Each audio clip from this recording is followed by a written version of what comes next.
Hello, welcome to the Craft Distiller shit. Minus Crafty for the moment. He's Crafty and got himself double booked, so he should be popping in later on. Yeah, because he's good at that. Apparently, he does know how to use a diary. Yeah, I still don't agree with that. The problem is he needs to use one diary. That's where he goes wrong. Yeah, the paper one generally gets lost, and then it's all over. So I actually feel a little weird about this one because we're not professional podcasters or YouTubers or. What are you talking about? I mean, look, it's we've got such a quality production. But no. So tonight we're talking to an actual professional. So am I. It's fantastic. Right. Yeah, no, we are not something to aspire to on a technical level at all, and I'm the technical one. So Marcel is a author, distiller, podcaster, gin mastermind. I think that was your title, or you should title it at Poor Tom's. Hi. Hey, thank you so much for that very, very warm welcome. And in the absence, in terms of a toast to absent friends, I do have one of these. So he may not be here in spirit, but he's certainly here. Not here in body, but he's certainly here in spirit. This is one of the I Am 2 secret door knock and handshake sort of things that are there. So he is a bit like Colgate. He does get in. So how about a bit of a toast to our absent friend Crafty just for now, and I'm enjoying this right now. So if everybody's got a glass out there in viewer land, grab yourself a drink to Crafty, and may we see him in half an hour or so. So cheers, gentlemen. Wonderful to be here. Cheers. It's one. Look, seriously, I've been accused of a number of things, but it's fair to say that each and every one of those charges is in fact correct. So I stand guilty as charged. Did I miss anything? No, not at all. Absolutely wonderful, warm introduction, and very generous to you. And it's wonderful to be here on the show. It really has been. Been looking forward to this for quite some time. Pity the rock star wasn't here, but that's okay. I mean, the support band are here. The rhythm's good. It's all happening. If there's any consolation, you've got the guys that actually do the work behind it. Well, I'm just wondering, are you a little bit offended that he's upset Crafty's not here when you two are the ones that actually do everything? Well, look, he's got the personality award. We don't have the personality award. I nominated you. Thank you. No, not really. I nominated myself, and I didn't get very far. Yeah. Well, but I reckon you must have gone pretty close, though. I mean, it would have been fairly touch and go. Because when you think about it, if having walked away with the accolade as personality of the year per se, you've got a mentor within your ranks, haven't you? When you think this through, so it would have been a pretty close thing. Padawan today, Grandmaster the next time round. So I think you guys are in really good hands, and it's just a matter of when, not if, would be my call on that. Hopefully we can knock Bill Lark off his perch. Bill who? Second place. Tasmanian, I don't know. What do you mean, other weird Tasmanian? What are you saying? All weird. I've been here in Tasmania for how many hours now? Since 9 a.m. this morning. It's almost 12 hours, and it's been an experience. Fantastic. Which part of Tasmania are you two gentlemen in? We are currently at John's Distillery, Hobart Whiskey. So we are in Hobart. Greater Hobart region. There it is. So that's it's probably a good segue to what is everyone drinking tonight? Yeah. Well, so Marcel, you've got the IM 2. Did you try the IM as well? I have. That? I have, and I don't know what he does, and I'm sure he'll be, aching to tell us. And you guys are probably well aware of whatever he does. in the thing that he does, and the great art he produces. It's fabulous whiskey. It really is. It's absolutely tremendous. Love the stuff. Yeah. But yeah, certainly. In tribute to Crafty, I thought I'd crack open one of those as well. Though having said that, I've got a couple other tipples around the traps as well, so we can have a look at that too. I mean, what a real crime though is the fact you haven't opened it until now. Like, if you weren't doing this stream, was that dram never going to be opened, or? No, it's actually half empty. So I'd already tried it. Yeah. Half empty, right? We're learning That's a lot right, now then. about Marcel. Half empty, Yeah. not half full. It's only Not half half full. empty. That's it. Yeah, Let's get that's a right. little bit deep, a little bit early. Nothing wrong with that, right? Indeed. So we are on all things Hobart. Well, not really. We have Well, some- actually, yes. We might crack them open Yeah. if we get to it. But really, I'm in the home of Hobart Whiskey. So, of course, we're drinking Hobart Whiskey, and we've got the bourbon mature. I can't even see already. Mate, you've only had like 7 drams. Only. It's The all right. So bourbon this, matured rum finish. That's an absolute cracker. We've had the Signature 9. with no label, because no that's label? my own sample bottle. That one's really good. We're not allowed to talk about that one though. Okay, so that one's also really good, but you can't know what it is. And then we've got these ones. We can't talk about them And we'll either. talk about them later. Those ones, the really good And- ones, that you don't know what they are. Yeah. And we've got I came bearing gifts because I'm imposing on John to use his space. And I his thought you might Wi-Fi. bring me a t-shirt though. I was going to don like a shooting shit t-shirt. I am going to get more t-shirts done. There are Black only though, please. there's only 3 in existence. Yeah, I'd like a black one. So we've got Time and Wages, which is Todd's baby. Oh, wow. And it means he's actually going to get paid. Hence the reason why it's called Time and Wages, by the way. Yeah. And a couple of other miscellaneous ones at Crafty. Yeah, it's just nonsense, really, isn't it? No one cares about Crafty. He's not even here. So he doesn't get a salary. Okay, so And what do you want, Todd? I'm trying to finish off my, what was that going to show up? What's right? Cadrona. Todd. Cadrona. Okay. My beloved wife got it in duty free last time she was in New Zealand, sort of like 600 years ago when we were I allowed was there. going to say, that's a very, goodness So me. did you say you finished that off? How much you got left? And how long have you had it? About 3 years. Yeah, it'd be at least 3 years you would have had that. Absolutely. Mm. Davis, have you had a chance to actually go and visit Cardrona at any stage, Todd? No, it's a definite bucket list thing to go over there and actually do some Kiwi distilleries would be great. Yeah, absolutely. It's one of the places I want to head off to as well. Once I get back over there, but with the travel now open again, it just means that we can actually travel between the 2 countries again, which is really, really good. And looking forward to that. I'm going to float the idea now before I Yeah. forget. New Zealand tour. Yep.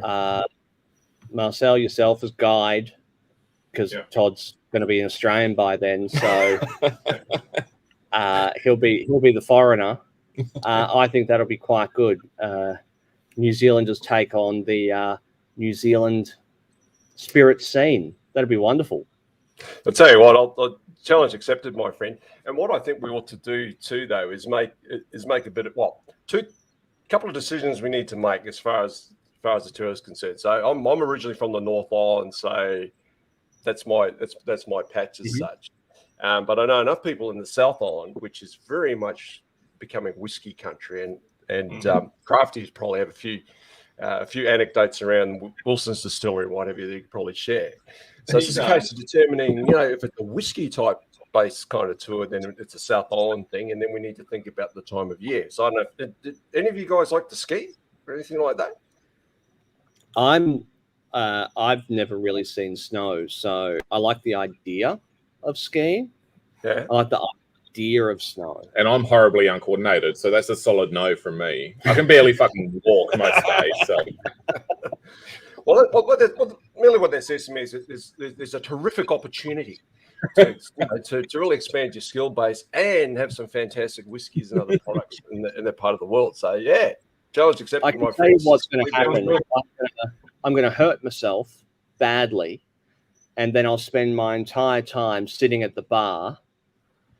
That sounds Convalescing. like Rhode Island. Like the first night, I fell down a hill and broke my ankle. Granted, it was 2 a.m. in the morning, but And you were already trying. I was, yeah. But there is no chance in hell I'm ever skiing. Like, that's how I would make the news. It literally is just sliding. Well, you say Yeah. Controlled the same way falling. that, is another word. the same way that a luge is sliding. Yeah.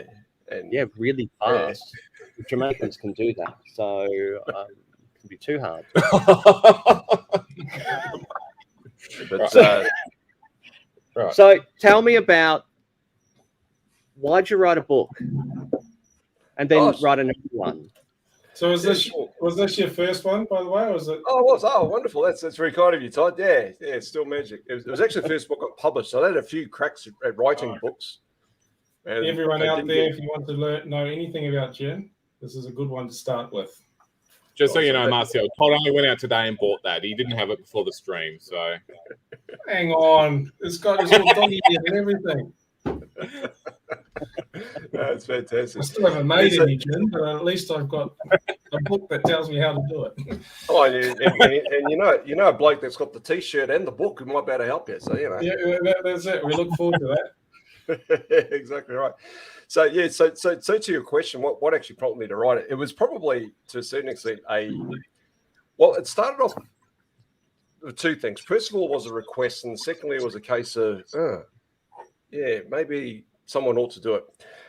So when I was working with the Poor Tom's boys way back when I first started, but so back in 2015, we're looking at this, and one of the questions that Jesse Kennedy and Griff Bloom actually asked me was, you know, all this gin knowledge and stuff. Is there a book available for beginners, you know, who want to start selling how to make gin? And I went, and I thought for a moment, and I said, I don't think there is. Well, certainly not one written in English.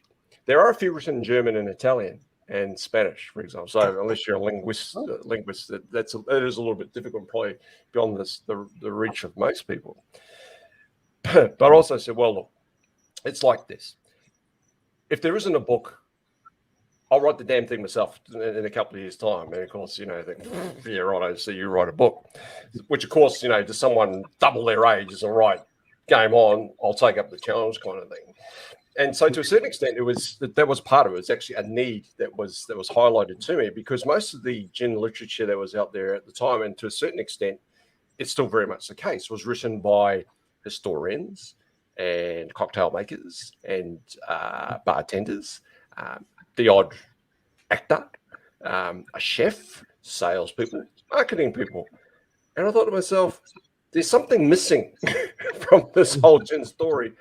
How about a book written by a distiller to show people how to make and distill? Wouldn't that be a novel thing? So I thought, look, I think it might be it's a novel concept, and it just might work. Just might work, because you can probably say, see, to me, it just seemed absurd, absolutely absurd. And I thought, well, look, if no one else is going to do it, I'll have a crack at it myself. And so that was the original premise to meet this need. Then I actually fell quite sick in 2015. And it was one of these, and I'd only just really started the relationship with the Poor Tom's boys, and I was in there to help them make gin. And I was thinking to myself, wouldn't it be a really dead loss situation to be in if, after all of this, the things that I know about gin, that I left this mortal coil and then no one knew how to make it? So I thought, that's not real good. So then I had this motivation. I thought, well, you know, so I went through what's called short course chemotherapy for about a year. And then, so it really did galvanize my determination to actually write a book for gin making, you know, written by a distiller. So that's really where it started. It started off as like a bit of a first need. Did you write during, while you were doing the chemo, or afterwards? No, afterwards. And there's nothing that focuses you more. Writing the book. Yeah. No, it was after that. And so I thought there's nothing focuses you more than to think, you know, that would just really suck. So I thought, no, this wouldn't be really good. And it's also part of a deal that sort of kind of like an unwritten gentleman's agreement. When I first learned how to make gin, which is back in 1987, and I had no idea that I was actually taught by learned how to make gin by some of the best distillers in the country. This is back in New Zealand, and there's always been this whole notion of heritage and legacy and passing skills on, and this whole idea of planting trees you'll never see grow and that kind of thing, right? So you're looking towards the future, and so I hadn't fulfilled that. Right. It was just one of these things I had to do, and that became one of the major other motivating factors to do that. And so I wrote this book, and really, in a lot of ways, it sort of captured a whole swag of different experiences that I'd had. But the overall premise was to produce a framework to show people that the art of making gin is within your grasp, using everyday skills that most people can just put to use, or if they can't, they'll know someone who can. And that's really what started it. So it was really a whole swag of different things. And to my delight and surprise, it's proven to be a particularly popular book in some of the most unlikely places, like Belize, or Anguilla in the Caribbean, and Iceland and Norway. So how many offers of come and see our distillery have you had where they're going to pay for the flight around the world? I think I've had a few of those actually, which is delightful. So probably the most. It's always good to speak about the first time you presented with something like that, and that was back in 2019. So a gentleman who's now a very good friend of mine, as a consequence, he had purchased my book, and he's probably one of the foremost a general spirit scientist, a guy by the name of Dr. Gary Spedding, and he's absolutely tremendous. So he bought a copy of my book, spent 3 hours reading it. Loved it. He was actually curating a gin tuition course as part of his own business in Kentucky. And so I get this note from him. He said, "Oh, dear Marcel, love your book. Would you like to come to the United States and help me with my gin courses?" And of course, you get a note like that and you think, right, it's grammatically correct. It is all in English. It's not in capital letters. There's no mention of Nigeria or someone passing away or wanting to. So this actually might be a genuine fair dinkum good sort of thing. They are few and far between as well. But I mean, it's concerning. You said 2019. Like that's about when the world went to shit. So you can't be too certain. Yeah, exactly. So I wrote back. So did you go? Did you go? Yeah. So I wrote back and I said, "Sounds interesting. Tell me more." And I get this email like pages and pages long, really well structured. It was just amazing. So next thing I know, I'm booking flights to the United States to teach bourbon makers how to make gin. All right. Wow. And okay. and I've had also up until all the travel restrictions that we've had. Yeah, I've been very blessed. Is probably the best way to describe it. So to have those opportunities is really quite something. And it's directly related to the fact I released the book for other people to use. So. It's interesting. You don't. Can we just jumping in there, Lukey? Are you able to send our auspicious leader the link? Apparently, he can join us now. Why He's can't got look at the manual that we sent? Distribute that link. I sent that email days to ago. everyone. Yes, I can do that. And the rest of the people on the podcast have all used that link to get in here.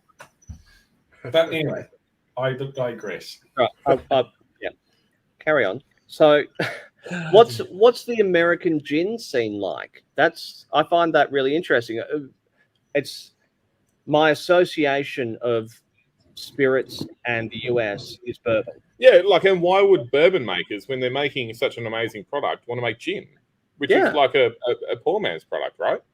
Sorry, I don't mean that. I'm just a huge troll. I don't know why they asked me to come on tonight. Really, that's what it was. I think you actually say that in the foreword of the book as well. That gin's one of those sort of bridging spirits of the rich and the poor. I don't know the full history. I haven't got. Have you read the book? Aristocracy, yes. I read the foreword. Okay, right. Full disclosure, which is like 3 sentences, probably. No, it's actually a decent forward. Okay, there's a bit in there. Anyway, sorry. Yeah, But yeah, what's the American gin scene like? do they have a lot? It's not something I associate with America. Oh, and it's a cracking question, and it's a perfectly legitimate question to pose as well, because you're absolutely right.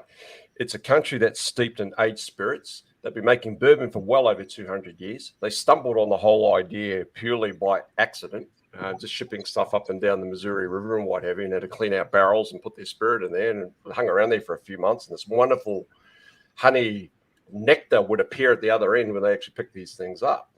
And so that's part of their history, and certainly with a place like Missouri, where where you got the best species of Quercus alba, which is used for the staves that go into the barrels, which is a huge industry, produced by a company called National Stave over there, and all the barrels that get used for bourbon pretty much come out of Missouri, which is an interesting thing in itself. And as you're probably well aware, they get used once, and then they serve their apprenticeship in the US, and then they finish it off when they go to Scotland. And that's part of the whole barrel thing. But gin, it's very much a curiosity in many, many ways. And one of the challenges I actually posed to the people that I was actually teaching over as part of this course was, could anyone describe a quintessentially United States gin? And they all kind of looked at me thinking, and all I could think of was aviation, right? And I get that. And aviation is a classic example of fantastic branding and marketing, and terrific. Ryan Reynolds can sell anything. I love how all you did was talk about the advertising and marketing, not the product. Yeah. It's not even made into it. Good pick up, my friend. I do have a bottle. I do think that if I drink that more, I may look more like Ryan Reynolds. You're already halfway there. Is it working? Finish it off, I'd say. In a dark room, you look just like him. It's right. Once the stream's ended, we'll turn all the lights off anyway. So. That's it. And that's a Todd with his eyes closed too. See, so but yeah, so no, seriously, it's a curiosity, which is why so many people are really interested in it. And and it's this whole idea of, well, it seems to be easier to make than bourbon because the aging isn't necessarily there. Although, as you're probably well aware, I mean, aged gin is quite prevalent in different places around the world. But yeah, it's really an alternative. But the thing that gets me, right? So there's craft, like we have here, and then there's craft, what they have in the United States. The scale of what they call craft over there is just staggering, absolutely staggering. So when they make craft gin, it is in these huge stills, absolutely enormous, and they make lots. It's just huge. But it's still very much curiosity, and a lot of people have a real thirst for knowledge as far as gin is concerned in the United States. And look, part of the premise behind Dr. Gary Spedding is to try and give people that opportunity to see how that's actually put together. So as myself, from this part of the world, so I give people a down under perspective of what gin's about, because a lot of Americans just associate gin as being a purely British thing. Well, it's not. It's a global thing. So I take a lot of Australia and New Zealand's finest across with me whenever I go to visit. Another gentleman named Jamie Baxter. He comes from the United Kingdom. He's probably installed more distilleries on the planet than anybody else. And there's a few local experts within the United States as well. And we compile this this course, which this year will be 2 days of a beginner's type course and 2 days of advanced. And we're finding that there's a lot more interest now as far as gin's concerned in the United States. And I think it could be, purely my view, I think it could be one of those next big things. It's like a bit of a sleeping giant over there, as are RTDs. That's probably the next big thing that's going to go nuts in the United States. And look, that's I think here as well. It's going to take off here, Yeah. We polished off quite a few of them over the weekend at our ready to drinks. Yeah, I understand what it stands for. I'm curious what sort of RTD. I'm just educating you because you look like in the barrel. A Smirnoff double black can sort of guy. Oh, fuck yeah, absolutely. Yeah. Give me a cruiser any day. They come in magnums now. dear God, what has happened in the world?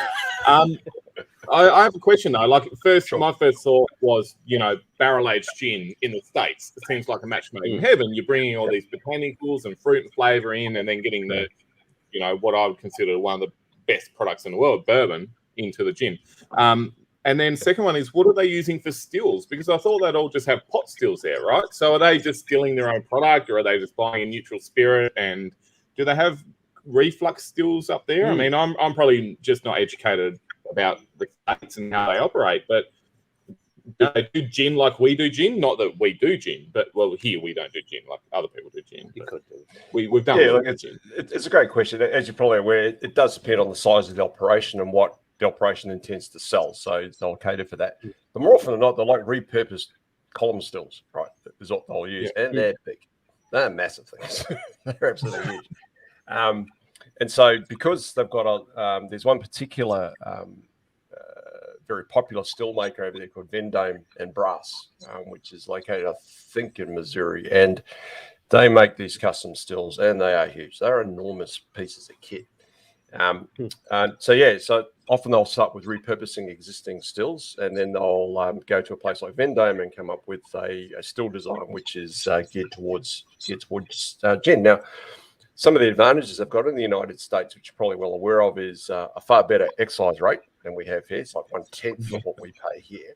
Yeah. And the cost of materials and labor and equipment makes these things very affordable, which also means that they can go with scale and also with a whole lot of their automation and other monitoring systems that go with these things to keep them safe.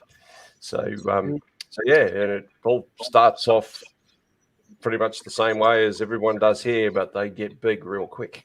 That's probably the biggest difference. Do you feel like they are investing? It's probably a broad question, because I guess you've seen maybe a snippet of the States and their gin production. But do you think they're going to invest in it as a country? Do you reckon they will put money into gin production? It does my head in to think that don't forget to hold the top. Yeah. It does my head in to think that America can make gin, right? What sort of botanicals are they going to use? Like what, depression and like freedom? I don't know. Look, I'm sure there's a healthy dose of freedom. Freedom gin, that's got to be one of the first ones that hits the market, right? Freedom. You'd think so. Look, it's probably no more absurd a notion as having a polar bear on a bottle of rum that comes from Australia. All right, okay, fair point. Okay, I will correct my statement. But it's a legitimate thing to ask because it doesn't quite seem to fit the I guess stereotypically what you'd expect a distiller to make in that country. Right? But you're absolutely right. There is a definite move towards a level of investment, albeit modest in most cases. But there are places of a certain size who are looking to diversify their product portfolios as such. So one example is Old St. Pete's in Miami. So one of the students that I taught back in 2019. So last name Clara Robbins. So she's the chief distiller there and has produced this fantastic tropical gin, which sort of echoes sense of place with Florida and the citrus fruits and what have you. But they also produce rum because Florida, being Florida, is close to the Caribbean. So rum is a sort of product that makes sense in a part of the world. But her example is one of many. There's another one, a distillery called Castle and Key in Frankfurt, and they produce amazing gin. That story is a remarkable story about a completely rundown distillery which used to produce bourbon, but now it got repurposed and someone had some vision. Now they're producing all sorts of wonderful things. And a lot of the craft spirits that kicked off in the United States, of all places, a lot of it kicked off in Austin, of all places, in Texas. And during around about the same time as the GFC, so a lot of areas were starting to repurpose and look at different ways to employ people and generate cash. And of course, as you're all well aware, these are make gin. So, sorry, we've got someone acting like a monkey. Let me in. But I know it's strategic. So not an absolute gold now. Watch it drop off the cliff. Do we have to let him in? Really? No. Now, we can be diplomatic here or democratic. Yeah, we can kick him out. I mean, he didn't make the effort to turn up on time, for one. No. I mean, look, he can actually hear what we're saying as well. I know. I realise that. I'd say this to his face. So, Marcel, I've got a really simple next question. Like, what's your favourite gin? What do you look for in a gin? What style do you like? What do you think doesn't work in a gin? Because that's often the question I talk to people about. Like, what do you not want in a product, a gin product? Or we can talk about whiskey if you like, or rum, or whiskey. We'll talk about all of them. Yeah, okay. One thing at a time. Favourite gin first. There he is. Oh, dear. Hi guys, it's Craig, Crafty from Craftworks Distillery here. I'm shooting the shit in Blacktown. Live from the dumpster. What is? Sorry for disturbing you. I apologise immensely, Marcel. Crafty, mate, it's good to see you dressed up for the occasion. He's even put on his favourite hat. That's outstanding, Crafty. Welcome. Good to see you. Mate, I don't have many left. I don't have many of these left at all. Mate, you got Marcel, how are you, mate? Very well, thank you, my friend. Good to see you. Yes. No, we had Nick and I had an event we did tonight for how many people? 100. About 100 people, and it was gin and whiskey night. So I represented brown spirits, and Nick represented everything else. So, Crafty, mate, you have drams? You have a few drams or tots during this event? None. No. This is natural Crafty. Wow. Yeah, you better catch up, mate. This is 100% adrenaline. It's funny, we talked about that before the stream started. We did. Now, just to tie things in a little bit, so you're with Nick there from Karu Distillery. Yes. Who was episode 1 of series 4. Yes. Series. He's got series. We got series That's now. how fucking professional he is. He's got series of his podcast. So what was I, or have I not been on? I think you've been on, John, a few times. I don't know about this, but I know now like early. All right. Anyway, sorry, Marcel. Like, forget about them. They're not important. This is all about you. Hello, Good Marcel. to see you, brother. Congratulations on the book. Good to see you, buddy. And love your work. All right. Love your work too. Good to see you. Good to see you, Nick. So Crafty, you going to do the rest of the stream from the bin? Yeah, I'm going to do it from the bin. Oh, so we're outside the Blacktown Workers Club, and I'm actually at Bowman Hall between the stairs and the dumpster. So now you know where to go to mug it. As if he's got anything. He's got. I actually said to Nick, let's do it from the back of the ute. Tried that one once before and didn't work. Yeah, you're going to run out of battery soon anyway. So anyway, go back. Now that you've completely destroyed our flow that we had so carefully built. Yeah. Oh, shut up now. Okay, shut up. So here's a question from William in the audience. I don't know if that's come up yet. What about my question? Oh, we'll come back to you. Right, I think it's actually no. We'll come back. That's to all right. Yeah, you're still here. Yeah. Question from William Rule: what do you believe is the biggest obstacle to the Australian gin market at present or in the near future? That's a cracking question, William, and thank you so much for posing that question. So, from my view, because I guess it's a question to everybody, right? To me, the biggest obstacle is excise, without a doubt. And that's not just with gin. I think that's for all craft spirits. That's the thing that's the real challenge. And it's particularly difficult for our aged spirits, more so, well, it's difficult anyway, but for aged spirits in particular, because for every year that this beautiful elixir is sitting in a barrel, it's subjected to 2 excise increases while it's for every year it's in there. So that by the time it actually exits the barrel at probably 60% of its original volume, by the time the angels have taken their bit and everything else, we then need to sort of find a way to recoup all of that investment. So I think that's one of the biggest obstacles as well. The other thing too with the excise the way it is the fact that it's denying us the opportunity to get some really viable export quantities out as such, because if we can do that, we've got a population of X amount, and it's not very many. There are cities on the planet that have more people in them than Australia, right? And so consequently, what that means is that unless there's an export incentive for people to go beyond our own shores, it's a real handbrake. The wine industry are a perfect example of an industry that has benefited from excise relief and have now become a domestic and international powerhouse. And I think there's an opportunity there for all craft spirits. Yeah, so to me, it's for around gin specifically, excise is one thing, and the level of investment we can put back into that, but that can apply to all craft spirits. And probably one of the biggest problems we've got at the moment is in supply chain. And that's around getting botanicals in, and in particular juniper, because there is no gin without juniper. So that's probably one of the biggest things, I think, at the moment. It could be possibly alluding to the fact there are a lot of gins on the market, or seemingly a lot of gins on the market. And so what that means is it really puts the onus back on the producers to produce a great story and a great narrative that they can actually bring to the market to encourage people to support the local brands, which I know, Crafty, you're pretty passionate about local brands, just as I am. And so I think they're probably the three major things I'd suggest. What are your guys' thoughts? Have you got any other thoughts around that?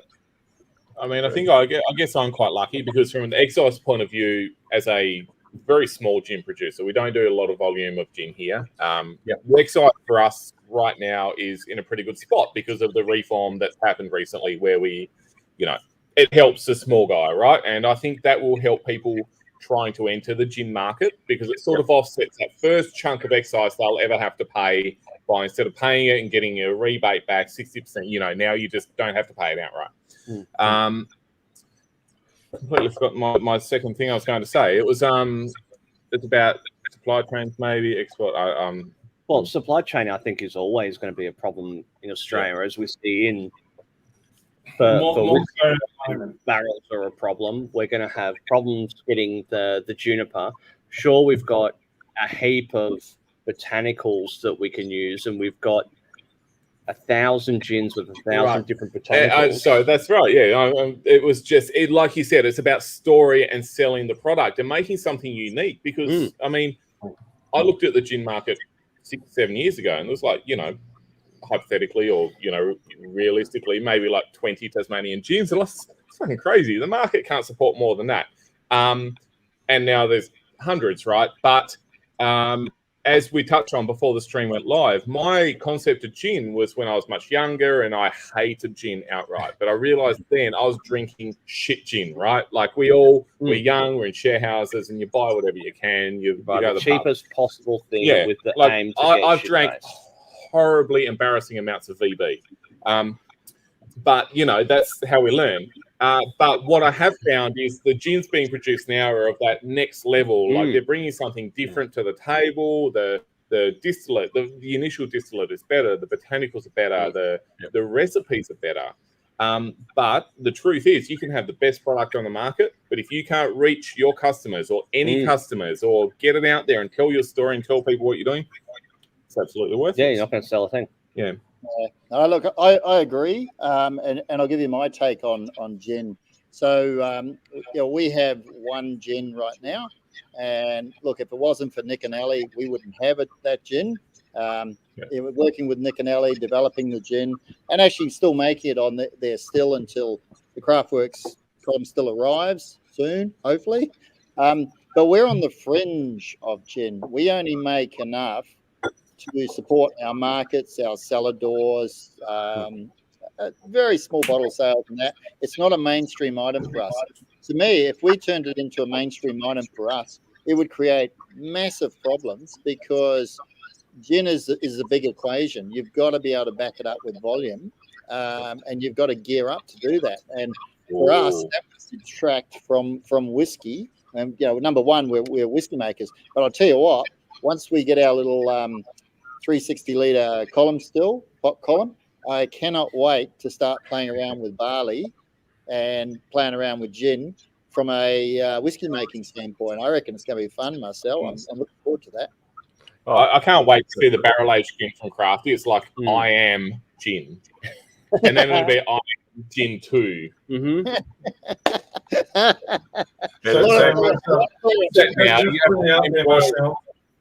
Earlier on, we talked about you being invited to different distilleries around the world.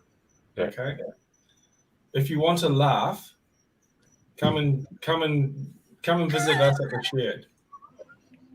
Marcel's got a standing invite. He knows that. He knows that. It'll be a good laugh.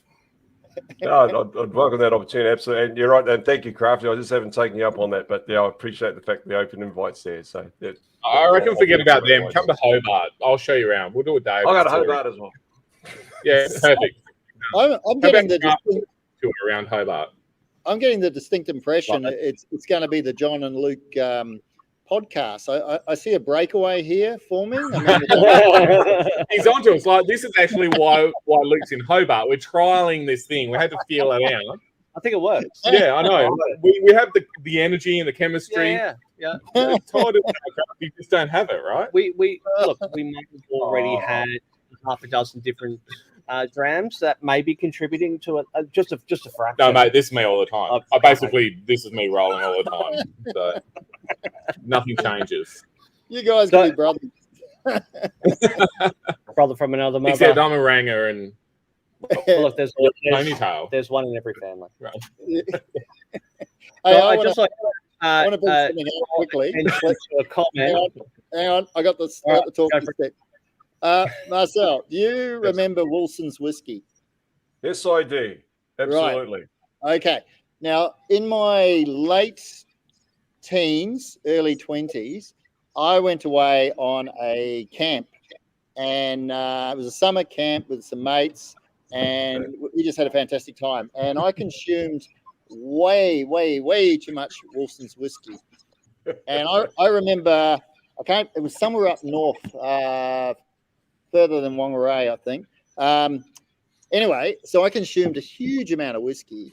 And I remember, the only thing I remember is running down sand dunes, falling flat on my ass, giggling, and then climbing up the mountain, climbing up the sand dune and doing it again and again and again, right? Next day, I had Wilson's whiskey, and I couldn't get near it. I got the glass like that far away, and I was like, no. So that turned me off whiskey completely, right? Come to present day, the New Zealand Whiskey Company has just released a 21-year-old Wilson's whiskey. Wow. Where did they find that? Well, Greg Ramsey bought a lot of stock early in the days when it ceased, and it's been maturing it. So I've got this bottle. So I'm intrigued. I'm either going to open this 21-year-old New Zealand whiskey, bring it up to my nose and go, ooh, no, it's you have it there now, like right now? No, I don't. I wish I did. I would love to do it live. What are you drinking in your dumpster? Nothing. I got nothing here at all. I'm dry. So this 21. Blackdown, there's probably some rules about him drinking in the dumpster. It's all right if it's in a brown paper bag, right? Yeah, that's it. Typical craft situation. It's this 21-year-old. When I get it, I'll actually drink it on shooting the shit, because I'll either just not being able to stomach it because of the memories, or it'll go, wow, this is actually a really good whiskey. Well, I think you should distribute samples to me anyway, and I'll join you on shoot the shit. Yeah, that can be arranged. Yeah. Or the John and Luke show. Well, back on to Marcel. He's our guest. Right, yes. I know. Sorry. So Marcel, can I want to ask you a question. Sure. So one of the things about gin is gin distillers, they go, it's, we're using local botanicals, right? And everyone's using local botanicals. So as a story, it gets a little bit out there. This is what makes throw Todd under the bus so bloody hard, because he keeps pinching all my questions. Well, you shouldn't email it to me. To be fair, Todd, you had like half hour before Crafty got on, right? And you possibly could have asked some of these questions. I've got to save things up my sleeves for You that. can say it under the bus. Yeah. So I will continue my statement and question. Carry on. So the line of we're using local botanicals is not enough. Yeah. You need other things in your tool bag. So from what you're seeing in the gin world and the development of the gin world of Australia, what do you, without naming names, without naming names, what are some of the things that impress you on people are trying to promote things differently and tell their stories? Oh, that's a great question. I think in a lot of ways, what's wonderful about Australia and this whole notion of local botanicals, right? And I understand exactly what you're saying, is that the regional differences are really amazing, across the country. So the sorts of things you can pick up in Queensland, Victoria, South Australia, and WA have a sense of uniqueness, and you get that in spades when you go to Tasmania, just with the rugged terrain and what have you. So there is that sense of place associated with them as well. The other part of that narrative that you were speaking about as well is the fact that there are definite advantages and disadvantages if your facility is in a rural district as opposed to an urban district. Yeah. So what that means is that the whole notion in a rural district of, say, grain to glass, farm to glass, and what have you, is an absolute advantage that people in the urban districts just can't grab hold of. So the only other thing they can really grab hold of as part of their narrative is a message of carbon footprint, sustainability, recyclability, all those other elements associated with the production process, as opposed to the botanical sourcing. And there are a number of pretty savvy organisations who recognise that and are starting to work that in. I make mention of a few of those actually in Gin Ventures, and there's one particular example in Tasmania that I do mention, and there as well in that book. And there are a few that are doing that particularly well. I think too, though, is that in terms of the narrative around the botanicals, the notion of sustainability is becoming more and more important. It's almost like a ticket to the game now, to actually have that point of difference. Yeah. And a number of different places starting to do that. Unfortunately, there was one particular example, which I don't know if everyone's familiar with, where a producer in WA inadvertently foraged for some botanicals without requisite permission to do so, which is obviously it's an error, and it's an innocent error as such, but it did create some ramifications as far as it was concerned. So there is a bit of a balance. There is a balance between that narrative around the native botanicals, but now there's another dimension around this whole sustainability part, which is why Indigenous peoples around the world have a really close connection to what's actually associated with the land.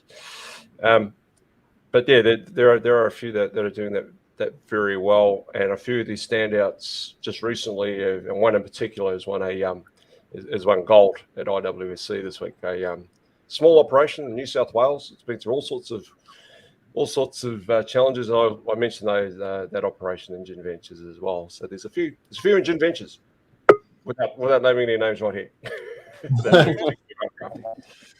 Yeah, but I appreciate the question because it's an important one to pose, I think. And so you mentioned this earlier, we were talking, and you're like glass half empty, right? So let's go like negative. Like, what's the worst botanical someone can put in gin? The worst botanical, or worst ingredient? Like, there's got to be something. Like, what is it in your opinion? It's all subjective, right? Everyone's got a different idea. Like, I don't like pumpkin, so I'm not going to make a pumpkin gin. But there's got to be something. And what do you think is universally the worst thing people put in gin that they shouldn't, apart from juniper, because I hate juniper too. So the worst botanical. What Eucalyptus oil? You started this earlier when you said the bottle was half empty. I was like, this guy knows deep and dark and negative questions. So you brought us here.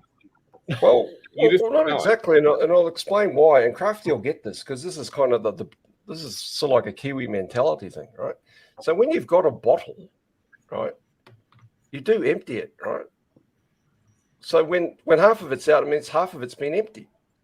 Well, you say it's a Kiwi thing, but to be honest, I reckon I've got any of the Kiwis on this stream under the table. So that's why I said I've half emptied it. Okay, all right. There is a logic there. There is a Kiwi logic. I know I'm disappointed because I want to be angry. I feel like I need to be angry. However, what do you think is the even to expand out? And this was probably going to be one of Todd's throw him under the bus questions, which he did a little. What the fuck are you saying? What's the weirdest or the worst? Right. But we've covered weirdest worst botanical ever. Hands down, there is one. Weirdest worst botanical ever. Frankincense.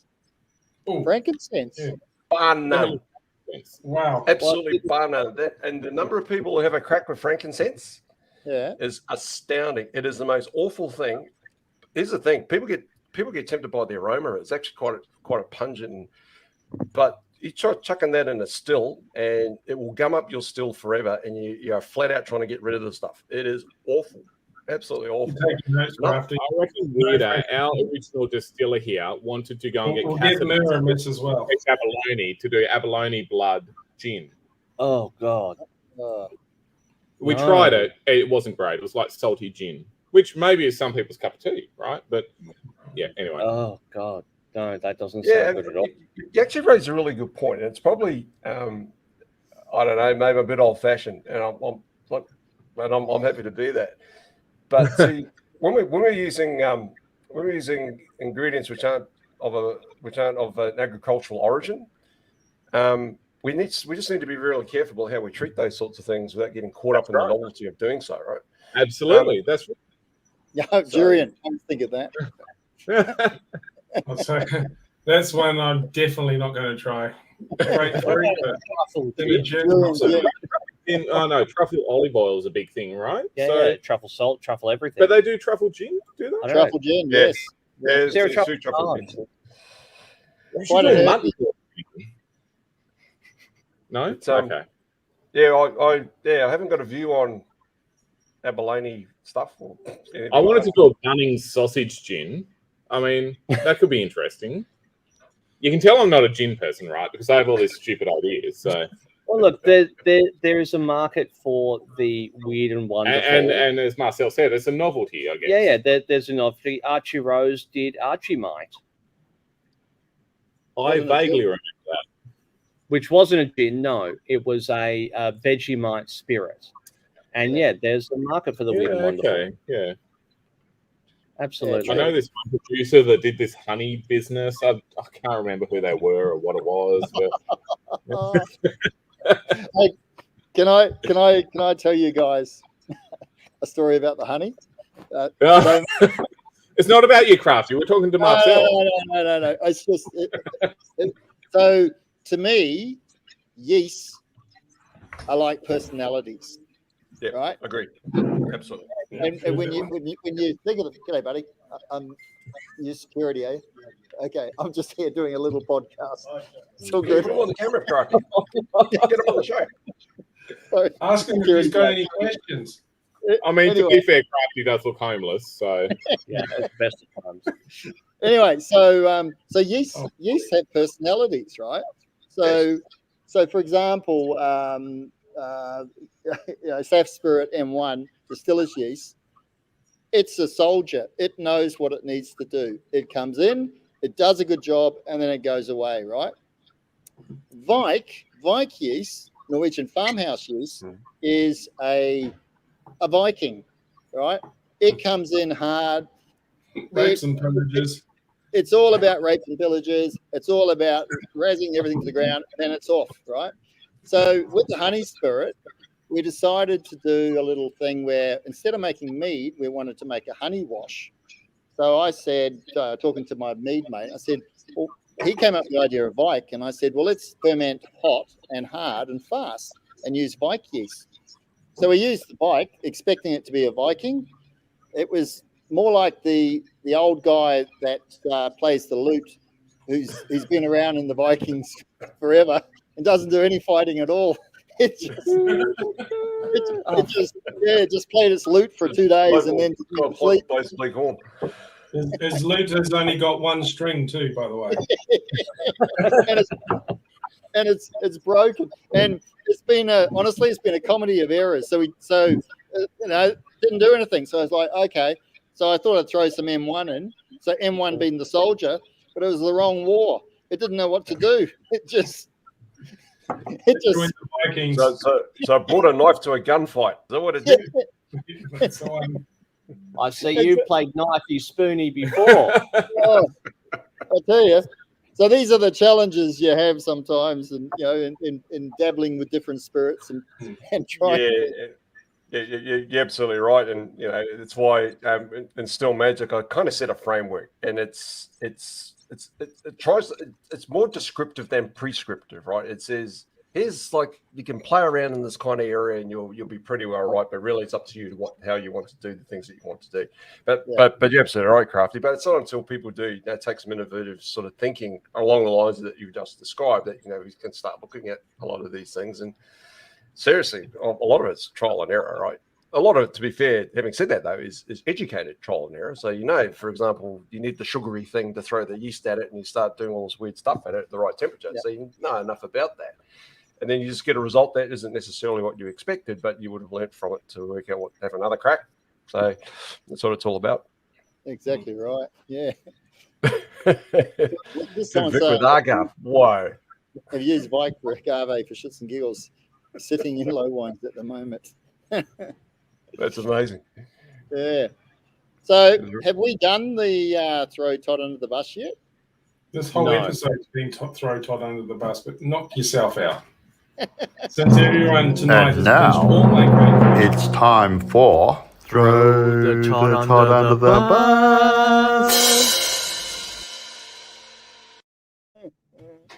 I love it. Anyway. And Todd, go. Okay. So firstly, we're one day early, but happy birthday, Crafty. Hey, howdy hoody toe. Can I sing you?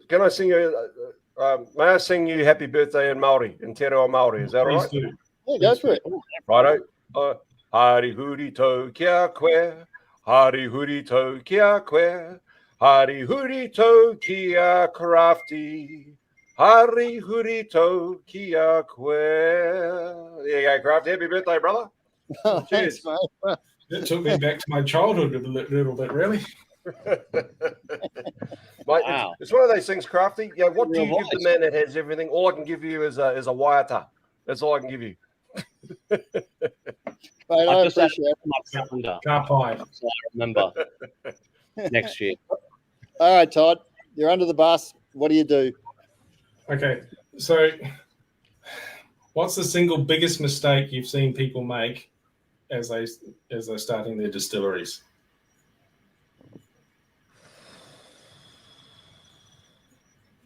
Wow.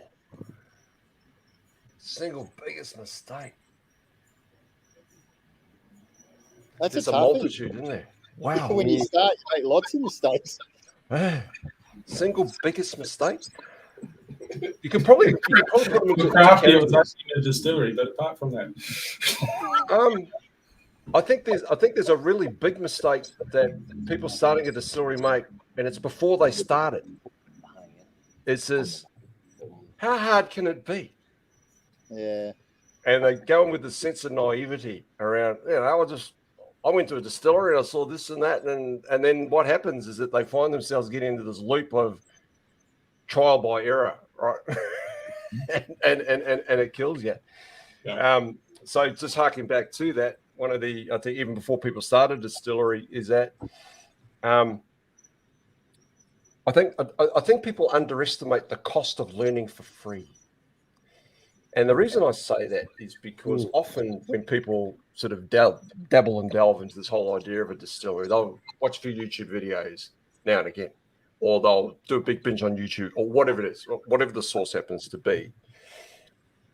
And unless you actually put a price on your time, you don't actually realize how costly that is if it's unstructured. Because that's great doing the videos thing, but what you need to do, in my view, is block out time in a calendar and commit to doing it at the same time every day, 4 days on end for that period, like going to the gym, half an hour, bang, as soon as you don't, that's it, stop, go do some other stuff as well. And so for hark back down again, I think long-winded way to get to the answer, but I think the single biggest mistake people do is a lack of research. It's probably the biggest thing, because there's a lot more to this many there's many limbed beasts than most people actually recognize. So yeah, that's probably that research. What books would you recommend?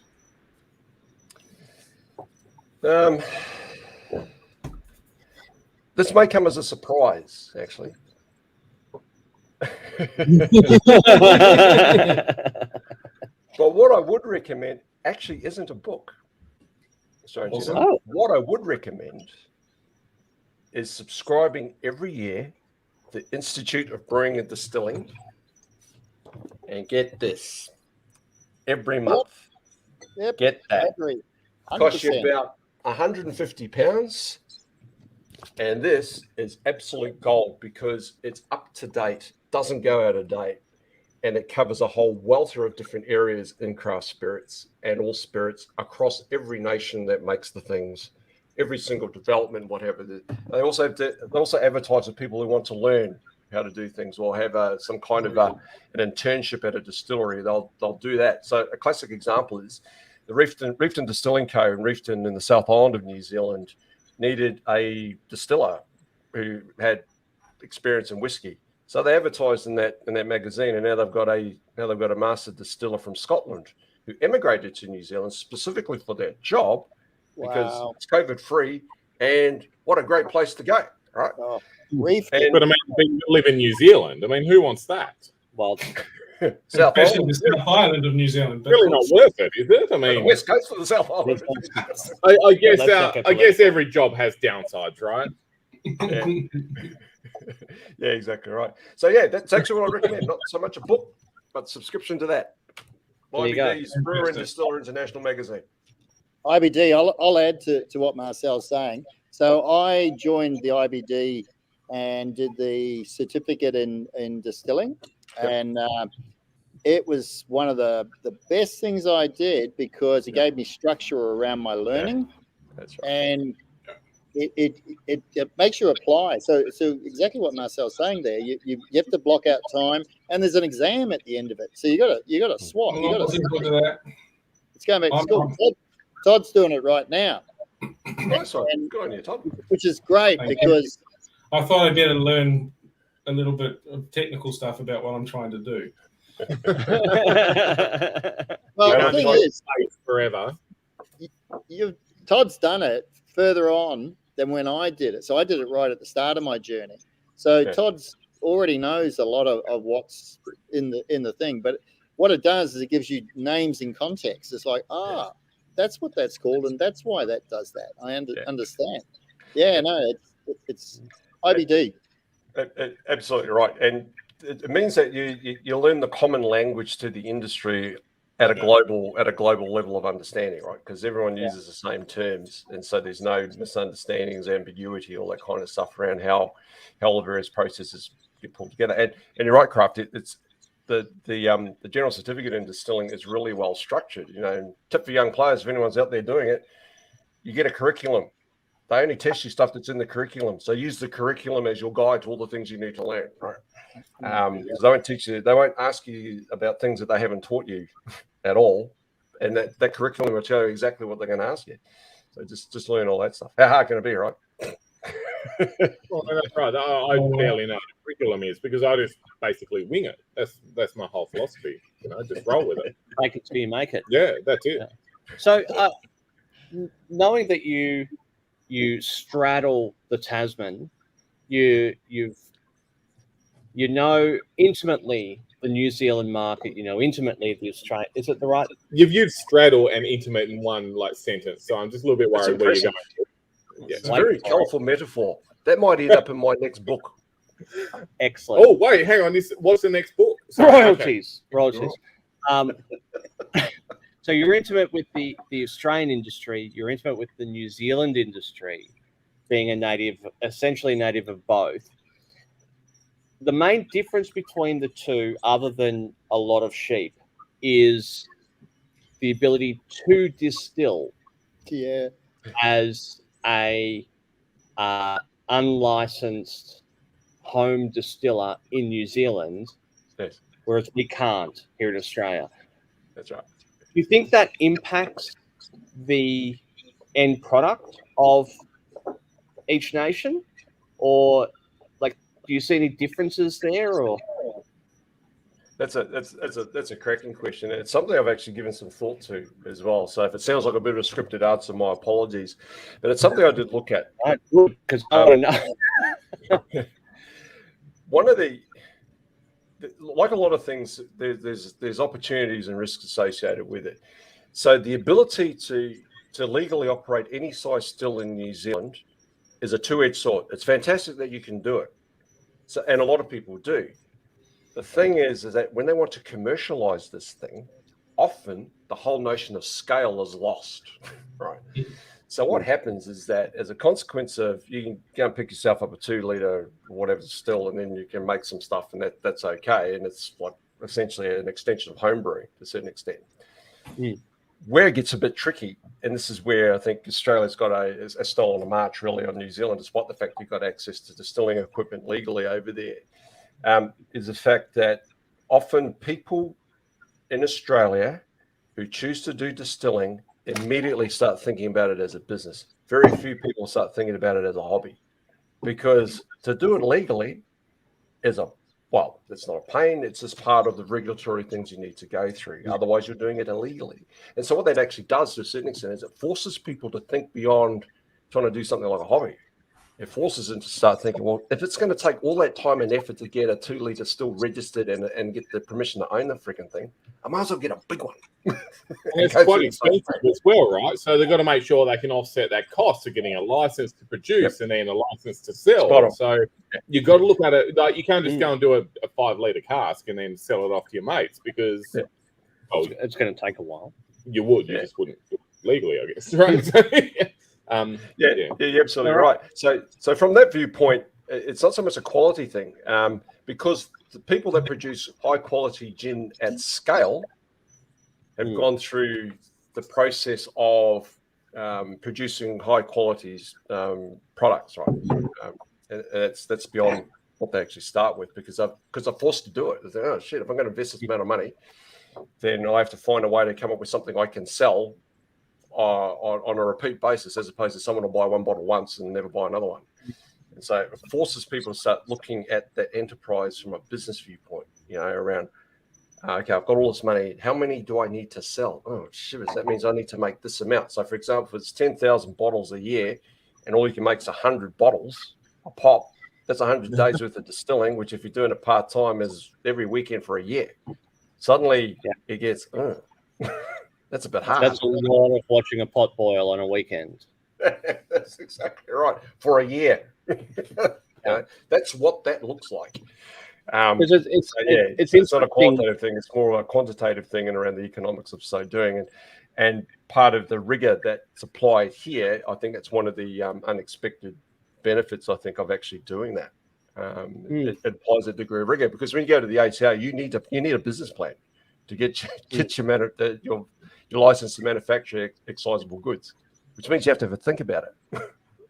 Whereas if you're in New Zealand, you don't really have to think about that. Just get it for shits and giggles and make some stuff and have a great time doing it. In the end, full disclosure, I haven't read either of your books. Do you cover any of this in your books, or what do your books cover? Like, is this something you go through, like the economic process of distilling, or is it more about like making a bomb gin? So the first time for everything. So the first book was really written for people who would like to know how gin is made and to have a crack at it themselves without even needing a still. But it actually gives you a framework to work out how to make gin. And then it throws a challenge at you in chapter 4. It says, if you've got gin that is the bomb, are you ready to commercialize, right? And so the second book, Gin Ventures, is... Does it actually say that, or are you just taking the piss out of me? No, not I at hope all. it says. And so once you've got to that stage, if you want to commercialize your business, so the challenge I have in chapter 4 is you've essentially got 4 options around being able to launch. And so if you're ready to launch and commercialize your ideas, then Gin Ventures gives you the framework, all areas you need to consider to launch a product. So it covers off. It's actually in 3 parts. Covers off all your various business functions, but more specifically, it's actually targeted towards people who, by and large, when they choose distilling, are very practical people. By and large, they do things with their hands. Well, it's not everybody, obviously, but there is a part of it, part of the general starting point. But it gives people exposure to all the other things that they need to do. And so the way I break it up is into a set of cash drivers, of which product is the least difficult. And I say the least difficult because it's not easy. It's just not as hard as branding, marketing, and distribution, which are the three cash drivers that you need to think about. So I put that in there, and then I show you a framework in which you scope all of that out. It probably a lot of people find it fairly daunting. Oh God Almighty! But for a small investment, you can come up with some really good decisions about how you really want to go about it, and that's all part of it. Really, is to give people a bit of an easy to understand reference guide about some of the pitfalls of starting a business. When you start off with a bit of an interest and a bit of curiosity, and these are things you need to think about. And I mean, it can be one of them things where, I mean, first question is, where could people get this book? This is where you put the banner up with the link to it. I have a lot of mates that are like, oh, John, I want to get into whiskey or gin or whatever. And it's like, what do I do? The first thing is like, you fucking don't, for one. Like, I haven't put the link up to Magic Still. I put the link up before to the. I know, but when you do it again now? Yeah, I'll do it now. We're talking about this book. It's what you can do. Not going to get off around, Luke. The podcast. All right, still Magic. Right. Anyway, sorry, you were saying something. So, I did notice that it's an audio book. Yeah, the first book is an audio book. Yeah, and interesting enough, and I'm so glad I did it. Even though I'm a fairly rubbish narrator, but I'm so glad I did it, and I'll tell you why. The number of people who have dyslexia, who want to be able to start a distillery, is remarkable. I get these amazing heartfelt thank yous from people who say, I don't have to read your book, I can listen to it, and I can get the downloadable PDF, and I can see the pictures, and I can put the stuff together, and it's awesome. It's something I hadn't actually considered at all at any stage. I mean, a couple of points. For one, for a New Zealander, your voice is not that shit, so well done. And two, like, I think the other thing is there's a lot of people that walk and like cycle or whatever, and like an audio book is definitely the way to go. Just don't do anything, but they're busy. They have they're working at a still and they want to learn more. Perfect. Absolutely, that's right. I don't know. So are you going to do an audio book for your second book? Yes, I am. I'm just in the throes of sorting that out. Hence all the fancy kit and whatever at the moment. So yeah, so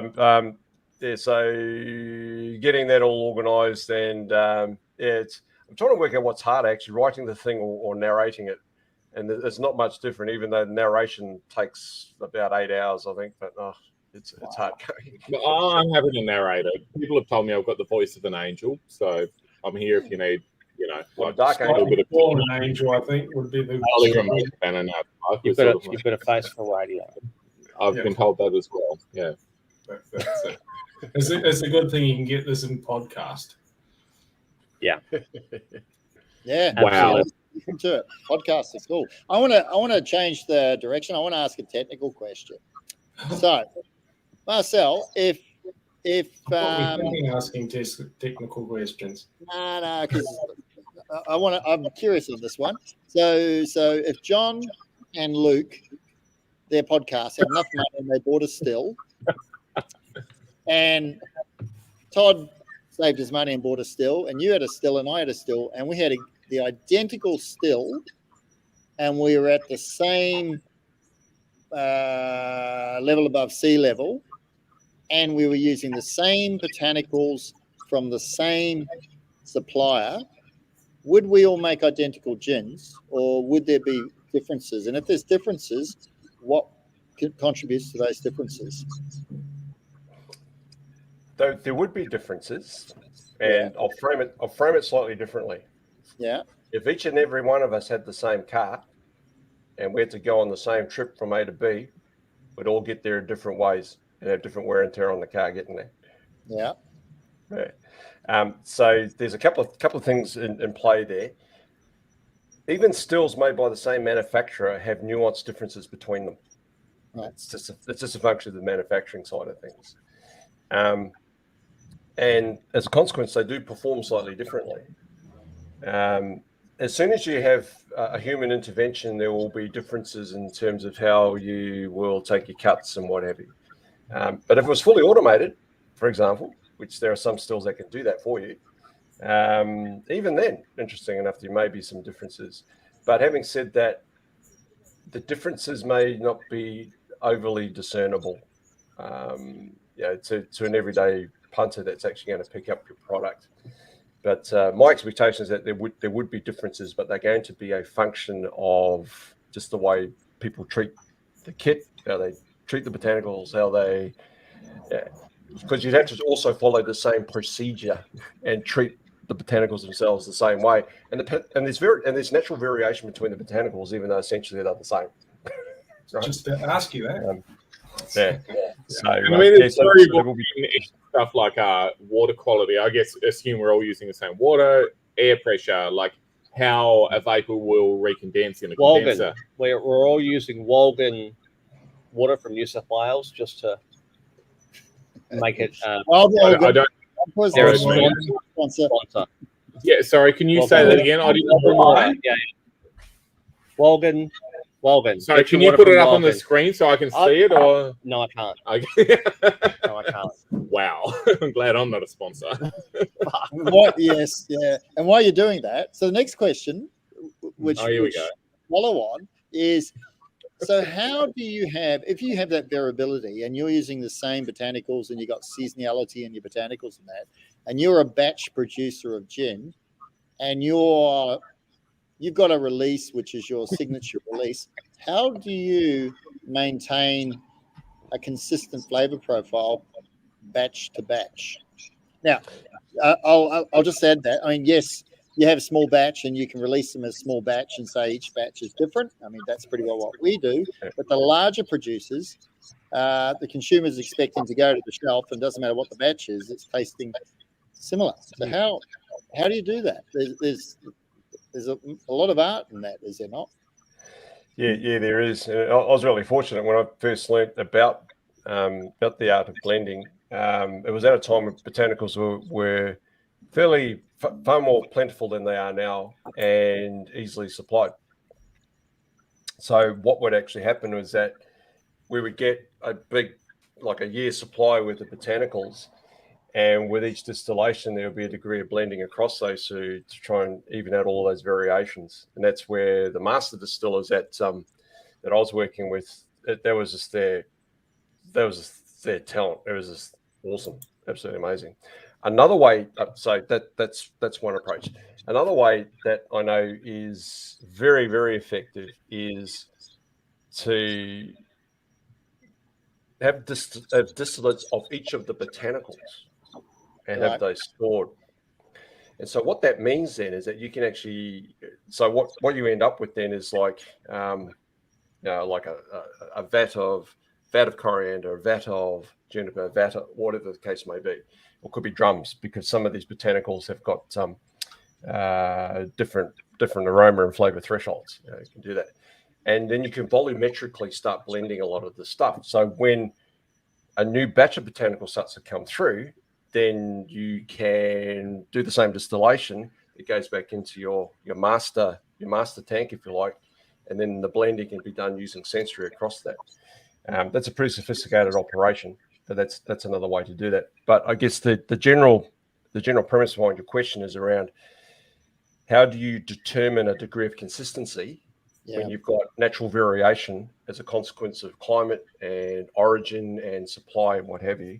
And the only way around that is to nail down a consistent production process so that you can use the art of blending, and you quite rightly put it as an art, to use sensory to actually balance out all those variations at scale. And so what that means then is that you end up with your signature product being slightly adjusted as you sort of go through each of your production runs. But again, it comes down to your sensory ability to make those discernments, and that takes a long time to get hold of. That's the general approach. And in fairness, it's no different to how masters that look at aged spirits actually consider each of the casks as well. So be it cognac or brandy or whiskey, it's the same principle. Yeah. So because you'll have variation in the washes as a consequence of how the yeast decided to behave on the sugary liquid, and there'll be variations in cask as well. So it's the same principle but applied slightly differently. Yeah, absolute art. I have no idea how many hours I spent learning how to do that, but it probably would have been thousands. That's very so, no, great question, 10,000 hours makes you doesn't that make you an expert? 10,000 hours. I thought it was like 10. No, not 10 hours. No. Marcel, what's your biggest regret in life?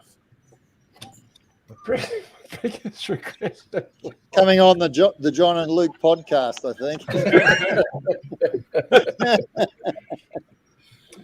Biggest regret in life. You know what, Todd? I'm sorry. You know what, fellas? I'll just take the Todd. Isn't this throwing Todd under the bus? So I'll just assume that it's ongoing. I usually only get one or two questions in, and then it gets taken off me again. So. After I've picked all my great questions. I mean, I imagine one of your biggest regrets is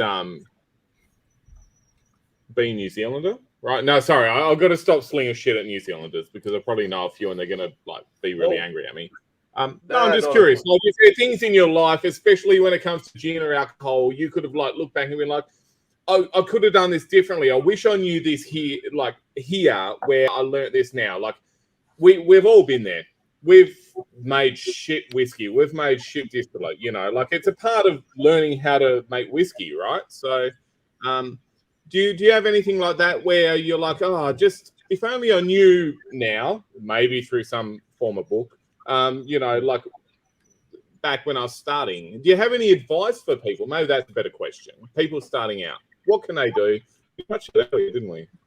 That's probably fun. I suppose I think about, it's not so much a regret. It's like one of these things where I wish I'd done that earlier. Yeah, so it's not necessarily a regret. Yeah, there we go. And one of those things is I wish I'd written my book earlier. What a cop out. No, seriously, and I'll tell you why. I'll tell you why, right? Is that the number of people who have said, where was this book years ago when I was struggling? Yeah. And I'm thinking, well, I wrote it as fast as I could. But see, that's a bit of a paradox, because if you'd written it earlier, maybe it wouldn't have had the content that it had when you wrote it. Yeah. So it had to come at the time that it was ready. Yeah, right. I've not had anywhere near enough drinks to be able to unravel this concept, but you didn't need it, Eddie, by the way. Now, I'd like to actually go back a little bit, if we can. We had a question back at 9:30. No. We did have. I'm pretty sure you put it up, but Crafty kept talking from his dumpster. So maybe, yeah. So, how much has your chemistry background aided you on your journey? In short, without chemistry, the journey doesn't start for me specifically. So the reason I actually picked up there's a lot of weird things about me anyway. But probably one of the stranger things for someone in the industry is to have learning how to distill as their first ever job. That's pretty weird, right? Short of actually starting your own business and learning how to distill.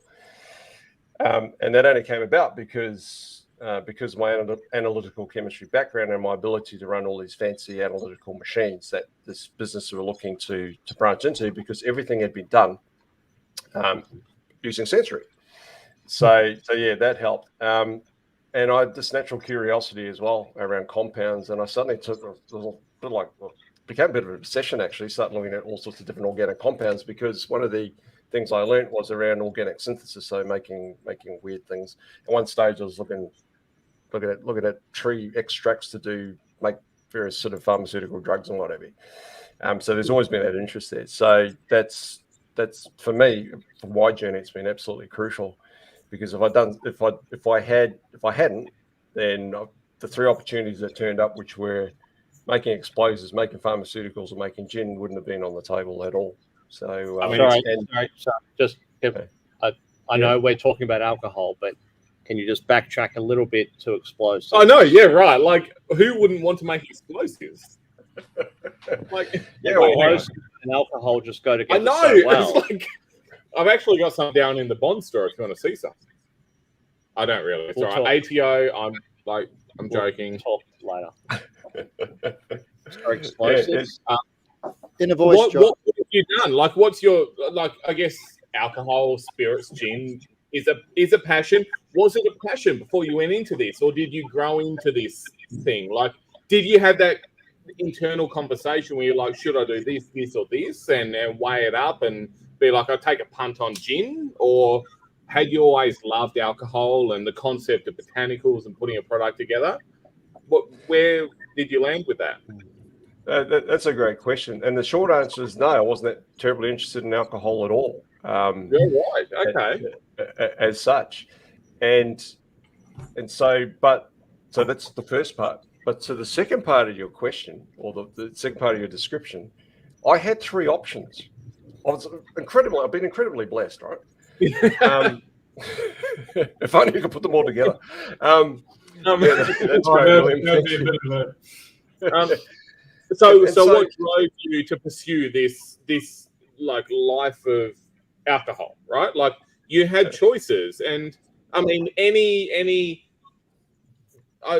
person in their right mind would chase explosives, right? Maybe not right mind. It's not the right word for that. But like, people love blowing shit up. People love chemistry. People love like reactions. And you can get a much bigger reaction from an explosive than you can from a bottle of gin. So what drove you to pursue this alcohol? Yeah, it was actually pretty simple in the end. So these three job offers came across. Now, pharmaceuticals, when you're an organic chemist, is a kind of a most people do that kind of thing, right? That's most of my mates. No one cares about like organic pharmaceuticals. That sort of thing. Explosives. There's one of my mates that actually ended up working with explosives, but I sort of thought, well, that looks dangerous, so I choose life. And so that left gin. And in a lot of ways, what was crazy about gin is the fact, well, this particular job, it paid the least money. It looked like the most fun. Yeah, I didn't know anyone else who knew how to make it, whereas I knew guys who knew how to make pharmaceuticals and explosives, and it was a 5-minute ride on the train. How long ago was this? 1987. 87. Oh, wow. It's been about 34 years ago. The big crash. So that's like, I like the fact that I mean, you've taken something that most people like. Back then, especially, the gin industry hadn't boomed, so you took a punt on doing what now you do, right? And you love what you do. I assume you love what you do. I can sort of tell you love what you do from your face and your persona. I can't help but imagine what life would have been like for you if you went down the explosive route, though. Would we be shooting a ship with Marcel as the explosives expert? Props to you though. Like, you're seeing an opportunity and you grasped it, and as you said, it wasn't as much money, but it seemed fun. And honestly, gin could have taken a fucking huge nosedive. It could have, like, gin could be the next Monster energy drink. You know, like Monster's not a sponsor, are they? No. Okay. Yeah, not anymore. You fucked us there. Yeah, I'm genuinely curious as to how you got into it from a chemistry background. So sorry, I probably derailed the whole question and what's going on. Not at all. Not at all. Yeah. So when I learned more about what the job actually entailed, it was working with compounds that I'd already done a little bit of work with anyway, purely coincidentally. So looking at plants and plant extracts and what have you as part of organic chemistry. And so it was kind of it seemed like an extension of what I was already doing, particularly around a particular analytical technique called gas chromatography, which I was quite adept at. But the difference was it was just a lot easier.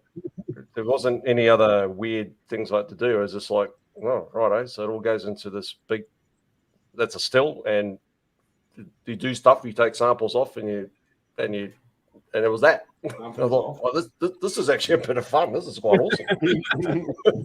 So I love the word actually, because that implies that you think it's going to be real shit, but it's not bad, right? So people come here and like drink the whiskey and like, oh, it's actually not bad. I'm like, you fucker.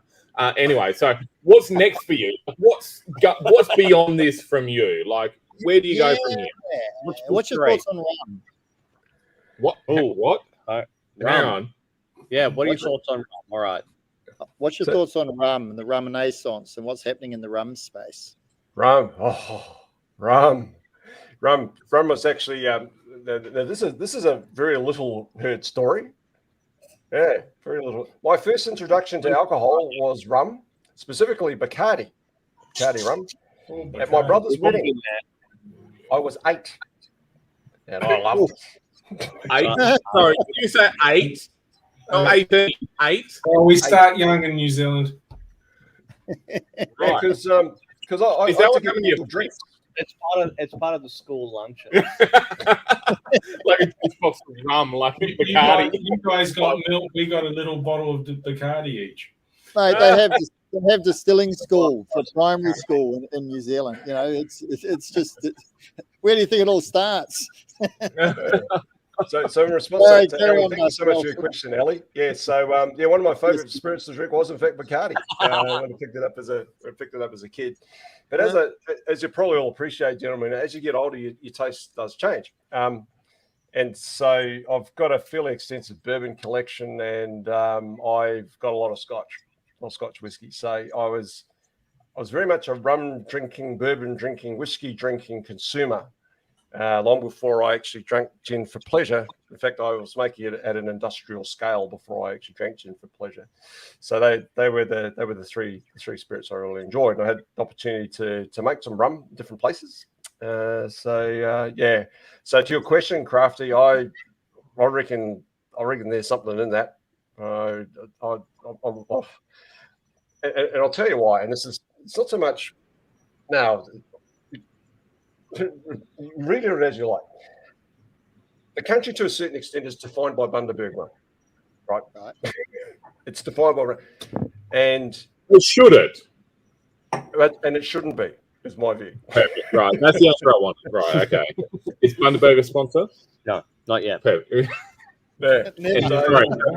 And so I think the fact that there's a lot of creative people that want to make rum in this country is tremendous. We've got across all of our spirits categories, we've got great water, we've got great botanicals, we've got great people, we've got great machinery, we've got great climate.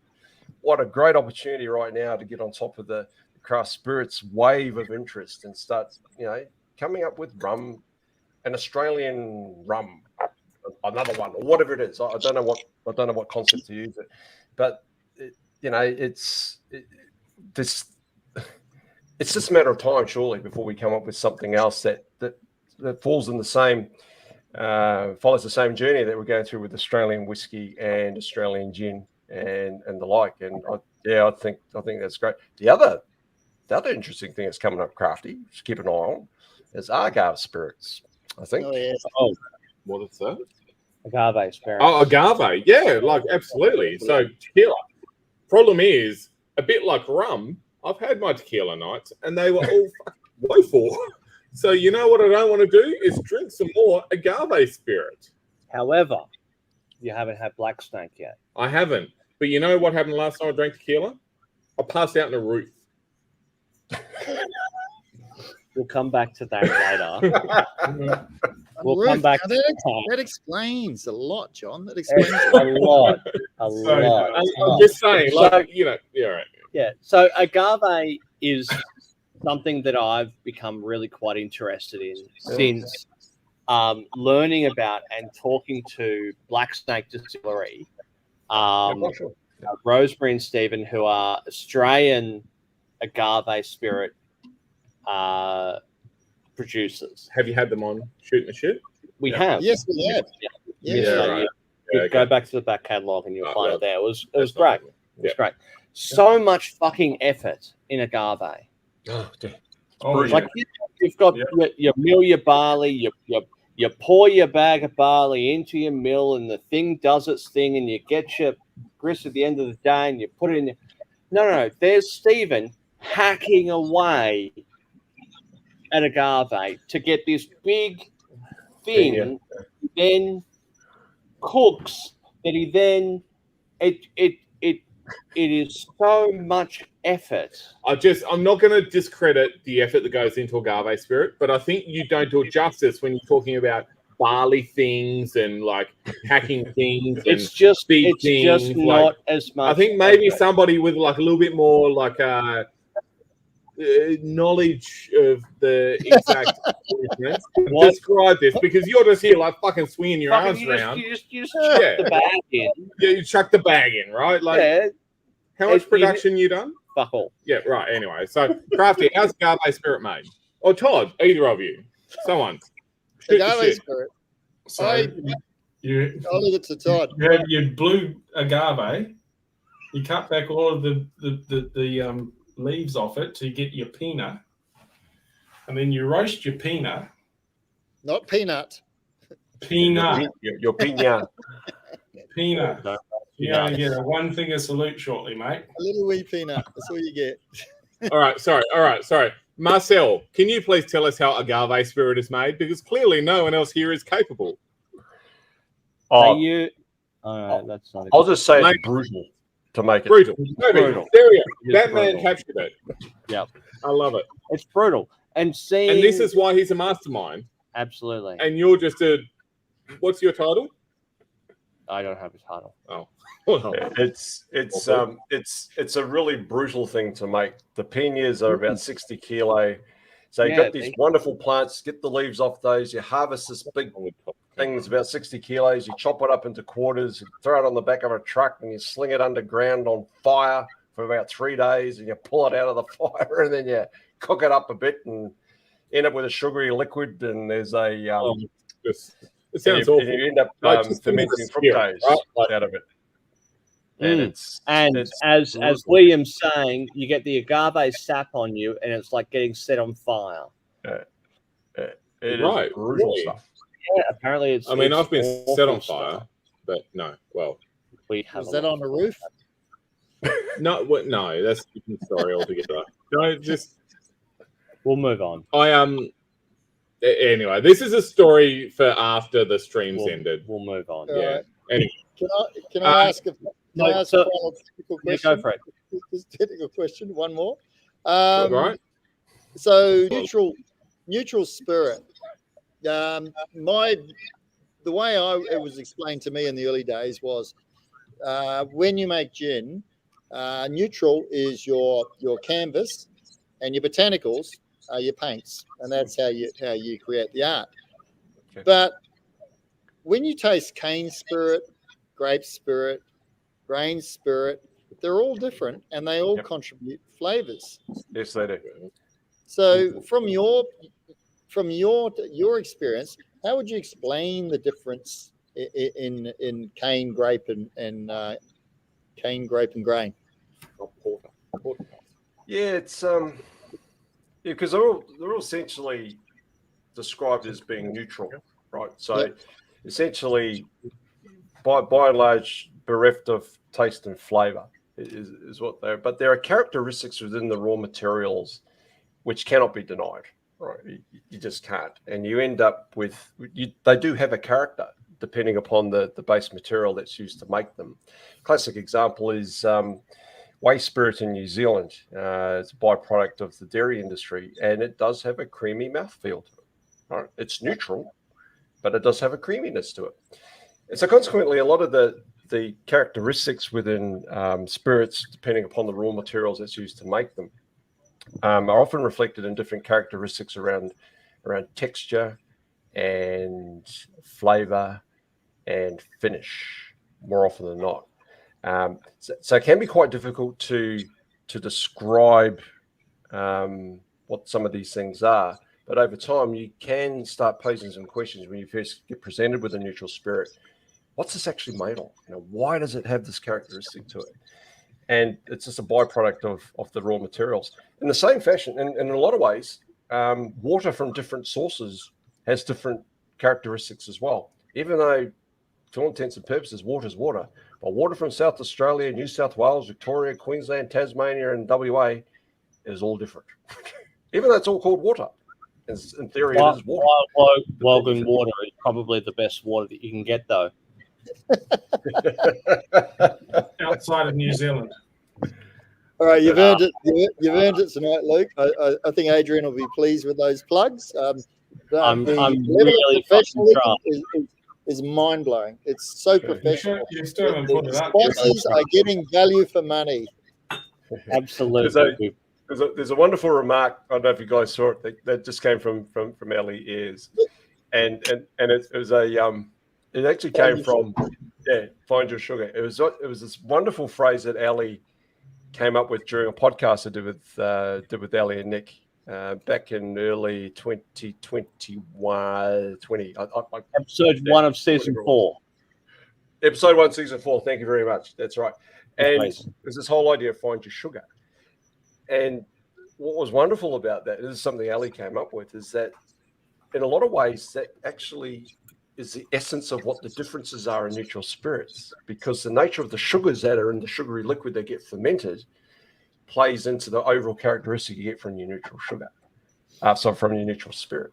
And and they are all slightly different, even though in theory, chemically, it's just sugar, a simple sugar that gets fermented as part of a sugary liquid, produces a wash at, I don't know, 6 to 8%, then it goes through a couple of stills, pops out that, well, actually, in the case of neutral spirit, it gets pretty well hammered, all sorts of stuff as well on the way through, big columns or whatever. But yeah, those characteristics are inherent, and they will not be denied, even though they are characteristically neutral. So, and do you have a preference? Do you have a preference of barley, cane, whatever other base? Is there something that you prefer? Or does it depend on the type of gin and botanicals and what you're trying to put together? Yeah, it does. I think you've nailed it there, Crafty. I think it's not so much the blank canvas on its own; it's the color of the canvas as well. Is it absolutely white, or is it sort of off-white, or is it kind of cream, or is it whatever the case may be? And so that the botanicals and the color they bring to the canvas expresses the same image in different ways. And I think there is a little bit of that. But each of the neutral spirits does have a lot of characteristics. I mean, neutral spirit made from grapes, for example, has amazing characteristics. As neutral spirit made from beets, and they're all a little bit different. So I like your analogy, Crafty, about this idea of the canvas and the colors and the neutral background, if you like. And it doesn't necessarily be absolutely plain white, right? It can be slightly off-white or a little bit cream, or whatever the case may be. And so and that'll give you the sort of overall finish that you're looking for on the product. And in the case of a piece of artwork, that canvas can provide the contrast between all the various colors that you're actually looking to apply to it as well. So I think it's it's not a choice based on the actual neutral spirit in isolation. I think it's one item in a symphony of different instruments, if you like, coming together. So with the added descriptors of the canvas and the art piece, I like that, Marcel. I like how you've explained that. That's great, guys. Hang on, Luke. Guys, I got a bug because I'm in Blacktown and I got a 2.5 hour drive. I got to get to my shed. I've got to load my still to preheat so I can start brewing tomorrow. So unfortunately, I got to cut and run. But why don't you just go and have a nice sleep in your own bed for the night? And then I'll wake you up at 5 in the morning, and and you can I got to push. So the John and Luke show will run. The phones are ringing. We are raising how much money, John? This telethon, and are we going 24 hours? We're donating $5 per viewer.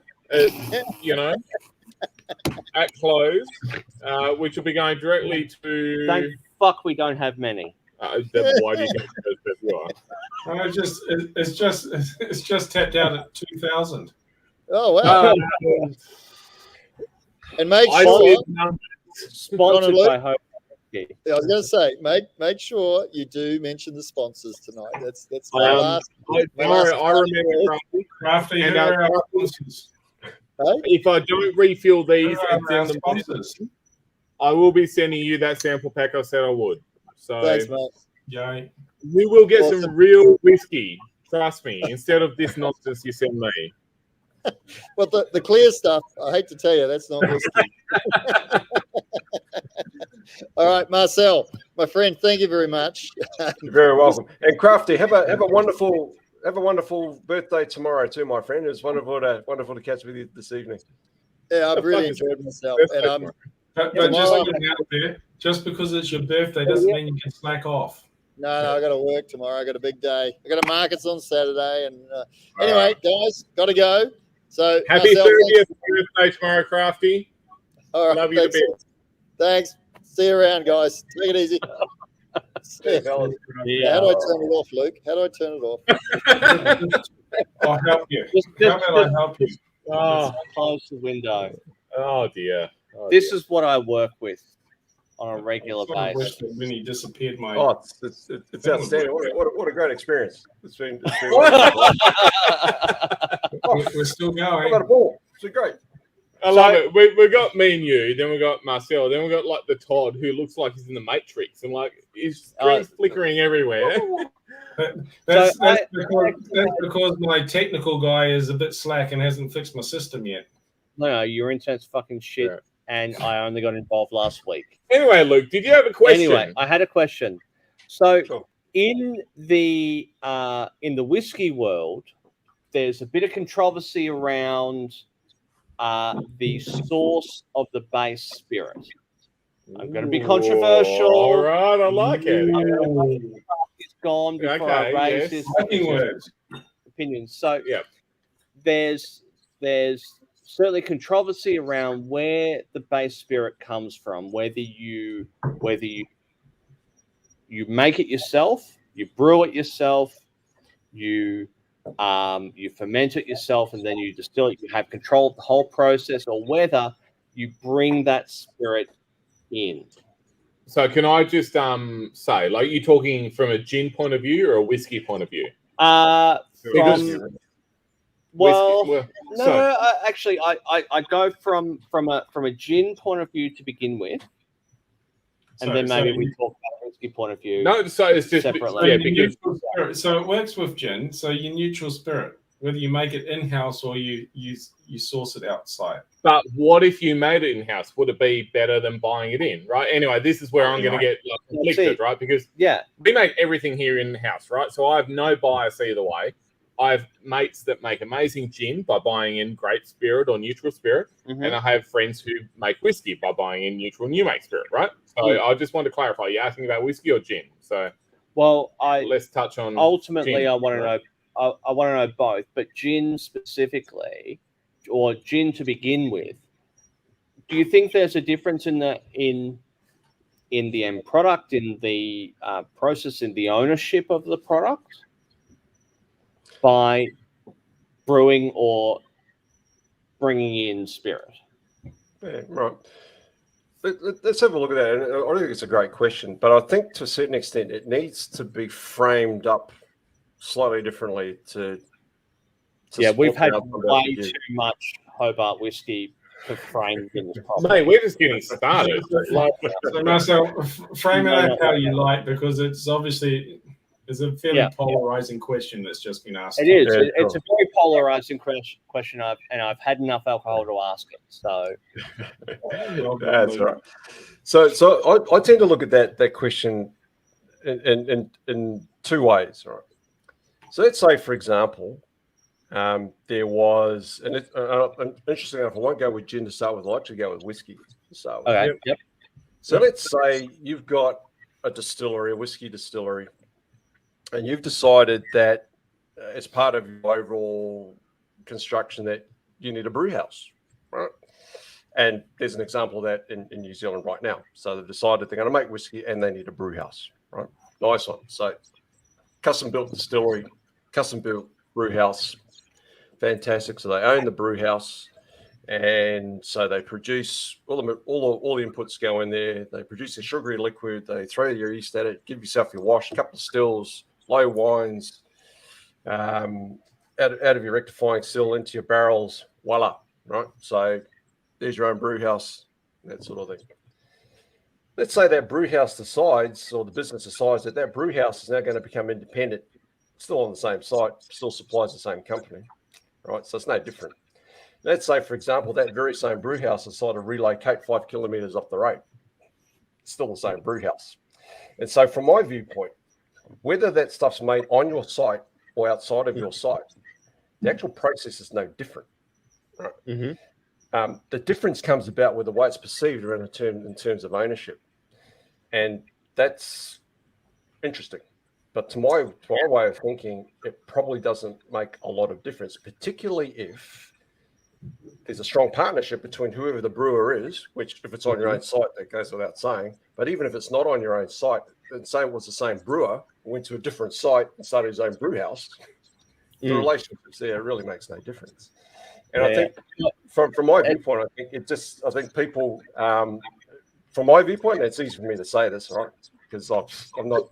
Yeah, I don't think it's even about like ownership. So I know most Tasmanian distillers and like people, there's Tasmanian distilleries that make whiskey from wash that isn't produced on site. Full disclosure, we do everything here, start to finish, right? I want to eventually do paddock to bottle. Not here, we don't have a fucking paddock here, but we have property where we can grow barley and we want to do paddock to bottle.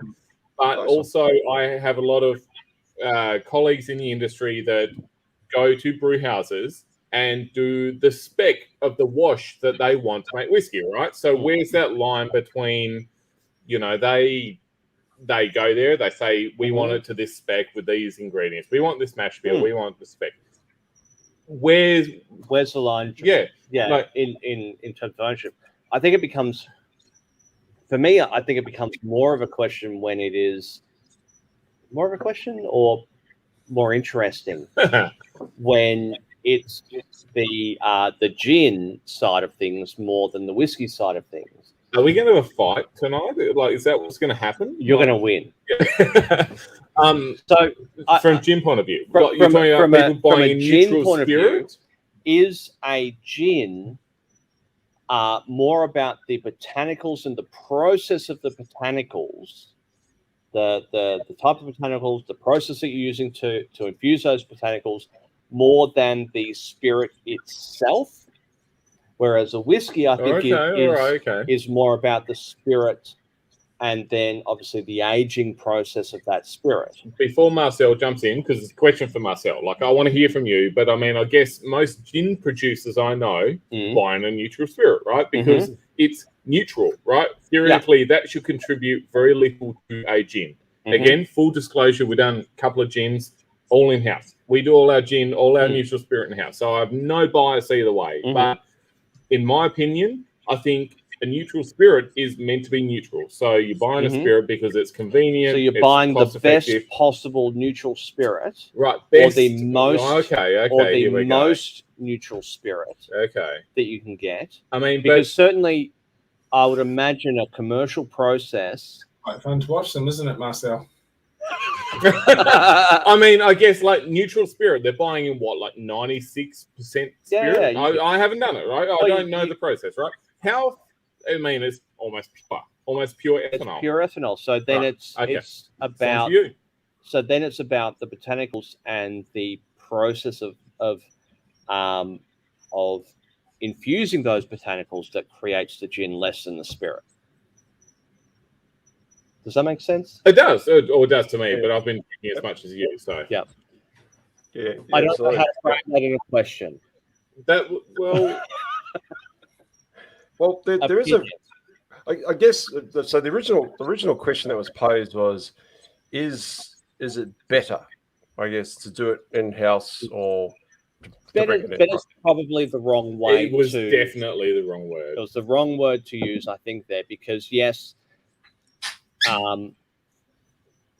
whiskey aside, looking at the gin side, where you are looking for that neutral spirit, to begin, and then it is your base. For it is your canvas. Is it better to have a imported pure base spirit? I want to jump in, like I have to. Sorry, Marcel. Like I want you to answer this. Are you trying to hang? This So comes down to the story, right? This comes down to the Yes. story and the marketing and the botanicals. Yeah. What are you trying to create? What is the fucking gin? Like, what is your gin? Yep. Anyone can make a London Dry. That's a gin, right? Like, but yeah, I mean that's my interpretation. All right, sorry. Anyway, Marcel. I think I'm very passionate about this.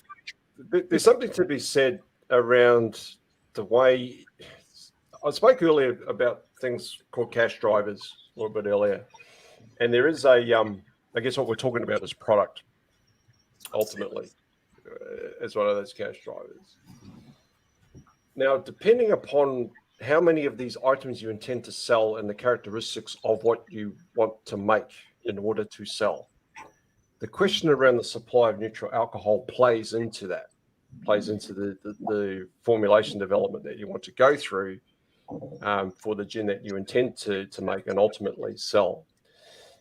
And it's quite possible, but not always. It's quite possible that you could actually make what you want better than getting something in. And there's a really good example of that, right? So Bass and Flinders, for example, make their own neutral spirit for their gin, and it's derived from wine. Okay, so they make their own neutral spirit. Now that plays into their narrative and their story, and it's a whole interwoven kind of story around the reasoning behind using great spirit, because it actually goes back to the heritage of the brand, the founders, the location. They've got a gin called Maritime, which is a reflection of their location as well. Bass Straits over here, and Matthew Flinders is in the area, so it plays into all that kind of thing. And the founders were originally involved in wine, and so they made their own neutral spirit from wine. Okay, so for them, as part of their narrative, it makes sense to make their own, right? Now, a lot of gin makers, they make their own. For example, they don't have access to wine must or fermentation, all those sorts of things, because they could be in urban areas, right? They haven't got it. So what are they going to do? And so consequently, a lot of different drivers will dictate what their decision around the neutral spirit's going to be. And often pure commerce and economics will determine that buying spirit in is the best answer for your business. Right? And my thought is a lot of it comes down to convenience. So if you are planning on manipulating a spirit into be something quite different, like botanicals, right? You're going to fucking redistill it. You're going to put flavor into it. The base spirit really doesn't matter that much when you're talking 94, 96% ethanol. It's fucking nearly pure ethanol. Like, how different can ethanol be when it's nearly 100%? Having said that, I think my gin's better because we make it from barley, right? Like, but that's a part of our, like Marcel said, narrative story. Like Harking back to a previous episode of Shooting the Shit, which you're currently watching, we had Sunny Hill Distillery that use wheat. Now they grow their own wheat to then create their spirit, which is their whiskey and their gin. That was episode 13 back in July 2021, just for those playing at home. Yeah, so that plays into the narrative. Yeah, absolutely. It plays into the narrative. Yes. Yeah. I mean, you could argue that it's detrimental from an economic point of view for them to make their spirit from wheat, right? Yeah. But they obviously see value in marketing and the narrative of it and the story to they create a have product. The farm, Right. they can do Which that. again sort of comes back to that whole thing. Like if you don't know how to sell it and you don't know what you're producing and how to put it out in front of people and tell them the story, it's fucking worthless. Them doing that, they might as well buy neutral spirit if they're not going to sell it properly, right? But I'm not saying that's the case here. I'm just saying that's my background is marketing, right? I see everything as numbers. Everything's a fucking number. So, sorry, I think I dropped like 3 F-bombs in like one sentence. So you haven't come close to the record. Okay. So have not got anywhere near the record. It's fine. I can. I mean, I'm only warming up. This is me like getting like, you know, getting happy. We'll fucking but I do think, as Marcel touched on earlier, it's about like the aviation gin. It's the marketing, it's the story, it's the skill.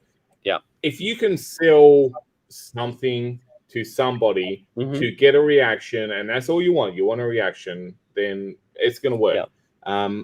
So then it becomes as an economic decision, it's about the price point, it's about the cost of that neutral spirit. Right. It's about whether you can produce your spirit at the cost that is going to be feasible for the consumer at the end of the day. Yeah, because your question, I think, was, does it make a better product? Arguably, the better product doesn't always win. Right? No, doesn't. People make amazing products every day. Yes. And they sink like the Titanic because whatever reason. Might not be proper this, that, X, Y, Z, whatever, right? It's fuck. I could talk about this for hours. How long have we got? Like, well, we're actually at the 2 hour mark. We are pushing the we're pushing the record. What was the record for Ben Osborne? It's about 2 hours and 15, somewhere there. Okay.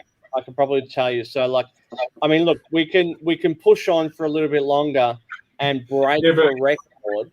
I mean, I'm happy to be a record setter. I mean, I think it's on Marcel. Marcel, can you tell us a story? Like, do you have something you want to say to the viewership, to people that will see this tomorrow and tune in for 15 minutes, be like, fuck this, like, I'm not going to watch this, but, you know. Yeah. What's the one question you wish we asked you?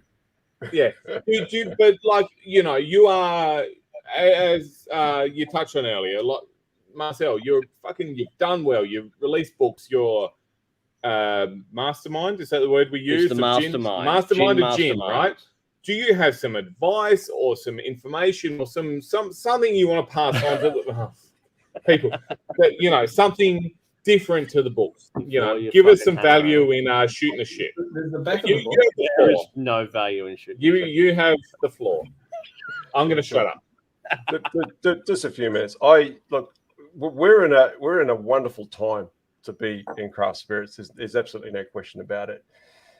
Sure, there's some challenges around from a legislative viewpoint, and also just our geography. I mean, it's a big country, so shifting stuff from Sydney to Perth and back again, it's expensive, right? It's hard, and we all know that.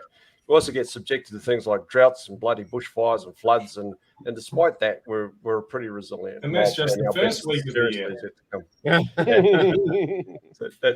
It's absolutely amazing. So, but I think in a lot of ways, to me, what's really exciting about this industry is the number of different people that are actually coming into it. So the way I look at it is like this. See, I'm unusual insofar as being a distiller was my first job, right? So the distilling problem I would tend to solve as a distiller would solve that problem. You know, this whole idea of make enough of a product that you intend to sell in such a fashion that people will become repeat customers. So I would solve that problem like a distiller. What we're finding now is that there are people from different walks of life with different career and life experiences who are solving exactly the same problem, but they're solving it differently. Yeah. And that's what's really, really good, because people look at the same problem. When they look at the same problem differently, they come up with really unique and interesting ways to solve that problem. And so what that means is, as a consequence of a lot of the collaboration that's taking place within the industry as a whole, and it's been a wonderful thing to witness, more so than when I was first learning, because all secret door knocks and handshakes and all that kind of thing. And on pain of death, did you ever reveal any formulations, which I still haven't done, right? I just no, I just won't. But what that means is that because of all of that, we are producing some absolutely outstanding world-class spirits because of the fact that this industry is so buoyant and everyone's working together, and that's wonderful. But we need a bit of help, I think, in terms of getting that export stuff happening as well. Now, so in terms of how I would frame doing this stuff, to me, there's a framework which is used in every Hollywood blockbuster that was ever made, and it's actually called The Hero's Journey. It's put together by a guy named Joseph Campbell. And every single distiller that starts off where they are today goes through this whole thing of the hero's journey. And it's a really strange thing, but every Hollywood blockbuster goes the same way. So every day, I used to do the same thing. Then one day, something happened. I decided I need to go and do something else. I'll go and find a few of me mates. It's a Fellowship of the Ring. It's Star Wars. It's just about any adventure you can think of all starts off the same way. So then some hero goes off some mighty great quest, right?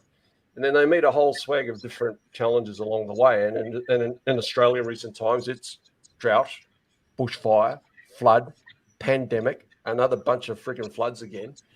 And yet, despite that, people still find their way through it. And it's just kind of part of it, part of that narrative. But what gets me is just how incredibly I know the word gets used like resilient people really are in this country. I knew you were going to say resilient, right? Yeah. Because it is the only word you can pick for that exact moment. Absolutely. Yeah, exactly. And I think now is a really, really amazing time to get involved if you aren't already involved in the spirits industry, because one of the first things everyone to a T I've ever come across who's decided to start cannot get over how welcoming and friendly and collaborative and helpful people are, because everybody wants you to succeed. I've not come across any distiller anywhere. No, I haven't. That actively thinks, oh, we don't want them to be, that's actively against somebody wanting to get started. And I think that's great. So those people who haven't started yet, it's a big jump and it's a bit of a leap of faith. Get some structured learning under your belt. So IBD, the Distillers Institute, WSCT, anything else you can find. Get on podcasts, all that kind of thing. But the whole key's around structured learning, I think, getting that research in there as well. Joining associations and the like, and certainly tuning into offerings like this, which are inexpensive. If you've got a few hours to spare, you can probably learn a few things hopefully along the way. And people are not going to learn a damn thing from this. But I do agree with everything you're saying. I know when we entered the industry, I remember I was going to have Bill Lark and Mark Nicholson come into the distillery here. It was like years and years and years ago. I was so fucking rattled by this concept of having the godfather of whiskey and Mark Nicholson come in. They walked in, they sat on a cask, and they were fucking just chatting about fishing. Where's the fucking whiskey? It's just, but the whole industry, we're all good mates. We all get along. There's no competitive edge because there's enough market for all of us. There's a market for every single person out there, right? I'm not going to tell you how I make my gin and my recipe. You know what? Because you probably don't want to know. But it's still, if somebody rings me, messages me, and that's the industry as a whole. We all work together because collectively we want to make Australian whiskey and Australian gin and Australian spirits strong in a global space. It's not just selling to our neighbours and, probably like you do, but, it's just... sorry, I've got to stop shooting the shit. You're absolutely right, though. I'd love to see so many more people join Maple. Maple in the industry. Yeah, you got it. Yeah, Maple in the industry. Look, it's amazing to me because there's very few people that are still involved in the industry who started distilling in the 1980s. Are crying out loud. Good grief, who did that? Let alone sort of do stuff that the century as well with essentially the same art, which has in a lot of ways hasn't really changed. But I guess what I've seen that's really heartening is the level of transparency and the daring do. This is the thing that Australians have got. I had to introduce that word to folks in America, and I had it up on a slide. I said, no, it's all about daring do, and all looking at each other trying to get the phones up. What the hell's daring do? So I had to put it the next day. I said, oh, look, there's a few strange terms I used yesterday, so I thought I'll give them a bit of an explanation about it. And they're, like being gung ho. Oh, I suppose it is. So, oh, yeah, right, I suppose it is. But that's this amazing optimism that people have in this country to, I'll give it a fair old crack, right? This industry, you give it a fair old crack, and no one will let you fall. So they keep going. But you know what? I feel like this is the culture behind. Like, your mates are going to fucking support you no matter what, right? Yeah. So you've always got that safety net, and then the mates of your mates, you're going to get 50% of them. So it goes wider and wider, and eventually, it can't be that bad. You should give it a crack, because if you make a shit product, your mates might be honest. But your mates' mates are going to be honest, and your mates' mates' mates are going to be really fucking honest. And very quickly, you're going to realize you got a shit product. So you're going to step up your game. Yeah, but it's still, you've got all these opportunities to go wider and wider before people actually tell you got a shit product. By that point, well, then you're invested. Yeah, no, I'm saying don't go that deep. Like, I've actually we are now well past the 2-hour mark. Thank you so much, Marcel, for bearing. He just had a bit of gold he was about to share then, and you can't. Oh shit! Here we go. Hang on. All right. Yeah. It's a 4. Yeah. Look, remarkably, there are a lot of similarities between writing and publishing a book as there is to developing and releasing a new product, right? And the way I've described it, and you'd think after you've released one book, you'd be okay with it the second time around, but you don't. And there's always a sense of, whatever that sense is before you release a new product. So a mixture of anxiety, excitement. What if they don't like it, sort of thing? There's a bit of that. And the way I've actually described it is it's on a par with standing naked in public on a weighing machine. Oh, we lost it. Covering your nether regions. Yeah. That is exactly what it's like. Every single vulnerability you can think of comes to the fore. And once you think of that image and think, what's the worst thing that can happen? All right, oh, shit. We just had a major technical hitch from our end, I think. You're like, you can't remember, can you? Because I can't remember either. You're about to give us some gospel, and then everything froze. That's all right. The rest of us got it. So all right. Well, we're just gonna watch it back. That's all right. Well, thank you very much for tonight. It's been an absolute pleasure talking to you. Yes. I've thoroughly enjoyed it, Todd. Lovely to meet you. Where should we? So certainly we've got the. Do you have any sponsors to show? We'll get to that, definitely. But first of all, Marcel. So we've got stillmagic.net, which is where you go for all the links of all the things. I just need to stick up that particular. Oh, fuck off! I mean, hey, fuck off, Todd. Very few people give me good feedback, so thank you very much. You know why? Because you're shit. Oh. So what was this industry that we were talking about earlier? Yeah, I mean, it all supportive. comes from the heart, right? We all love each other. We're going to sling shit. That's the Aussie way. You New Zealanders wouldn't get it. It's very supportive. It's very supportive. Yeah. So, William, thanks very much for your support. It's very much appreciated. Marcel, lovely to meet you tonight. When you're in Hobart, I'd love you to swing by and have a couple of drams like we have tonight. It's a pretty tame enterprise here, so you should come and make it up. You got yourself a deal. I'm well and truly overdue for a visit to Hobart. I've been to Tasmania in over 3 years with all the travel. We're like 5 minutes from the city. I would almost drive down there and get you. Not tonight, of course. I was surprised how quick the Uber took. So we've got Still Magic. That is obviously the best place to go to get all your bits and pieces links to the books, links to Amazon, links to the audio book, which I'm definitely going to listen to. Anything else we should plug for you? The podcast. So essentially, the really easy way is if you just type Still Magic into your Google search machine, the Google pages go a bit bananas. And so links to everything just pop up. It's one of those really strange things. Really well.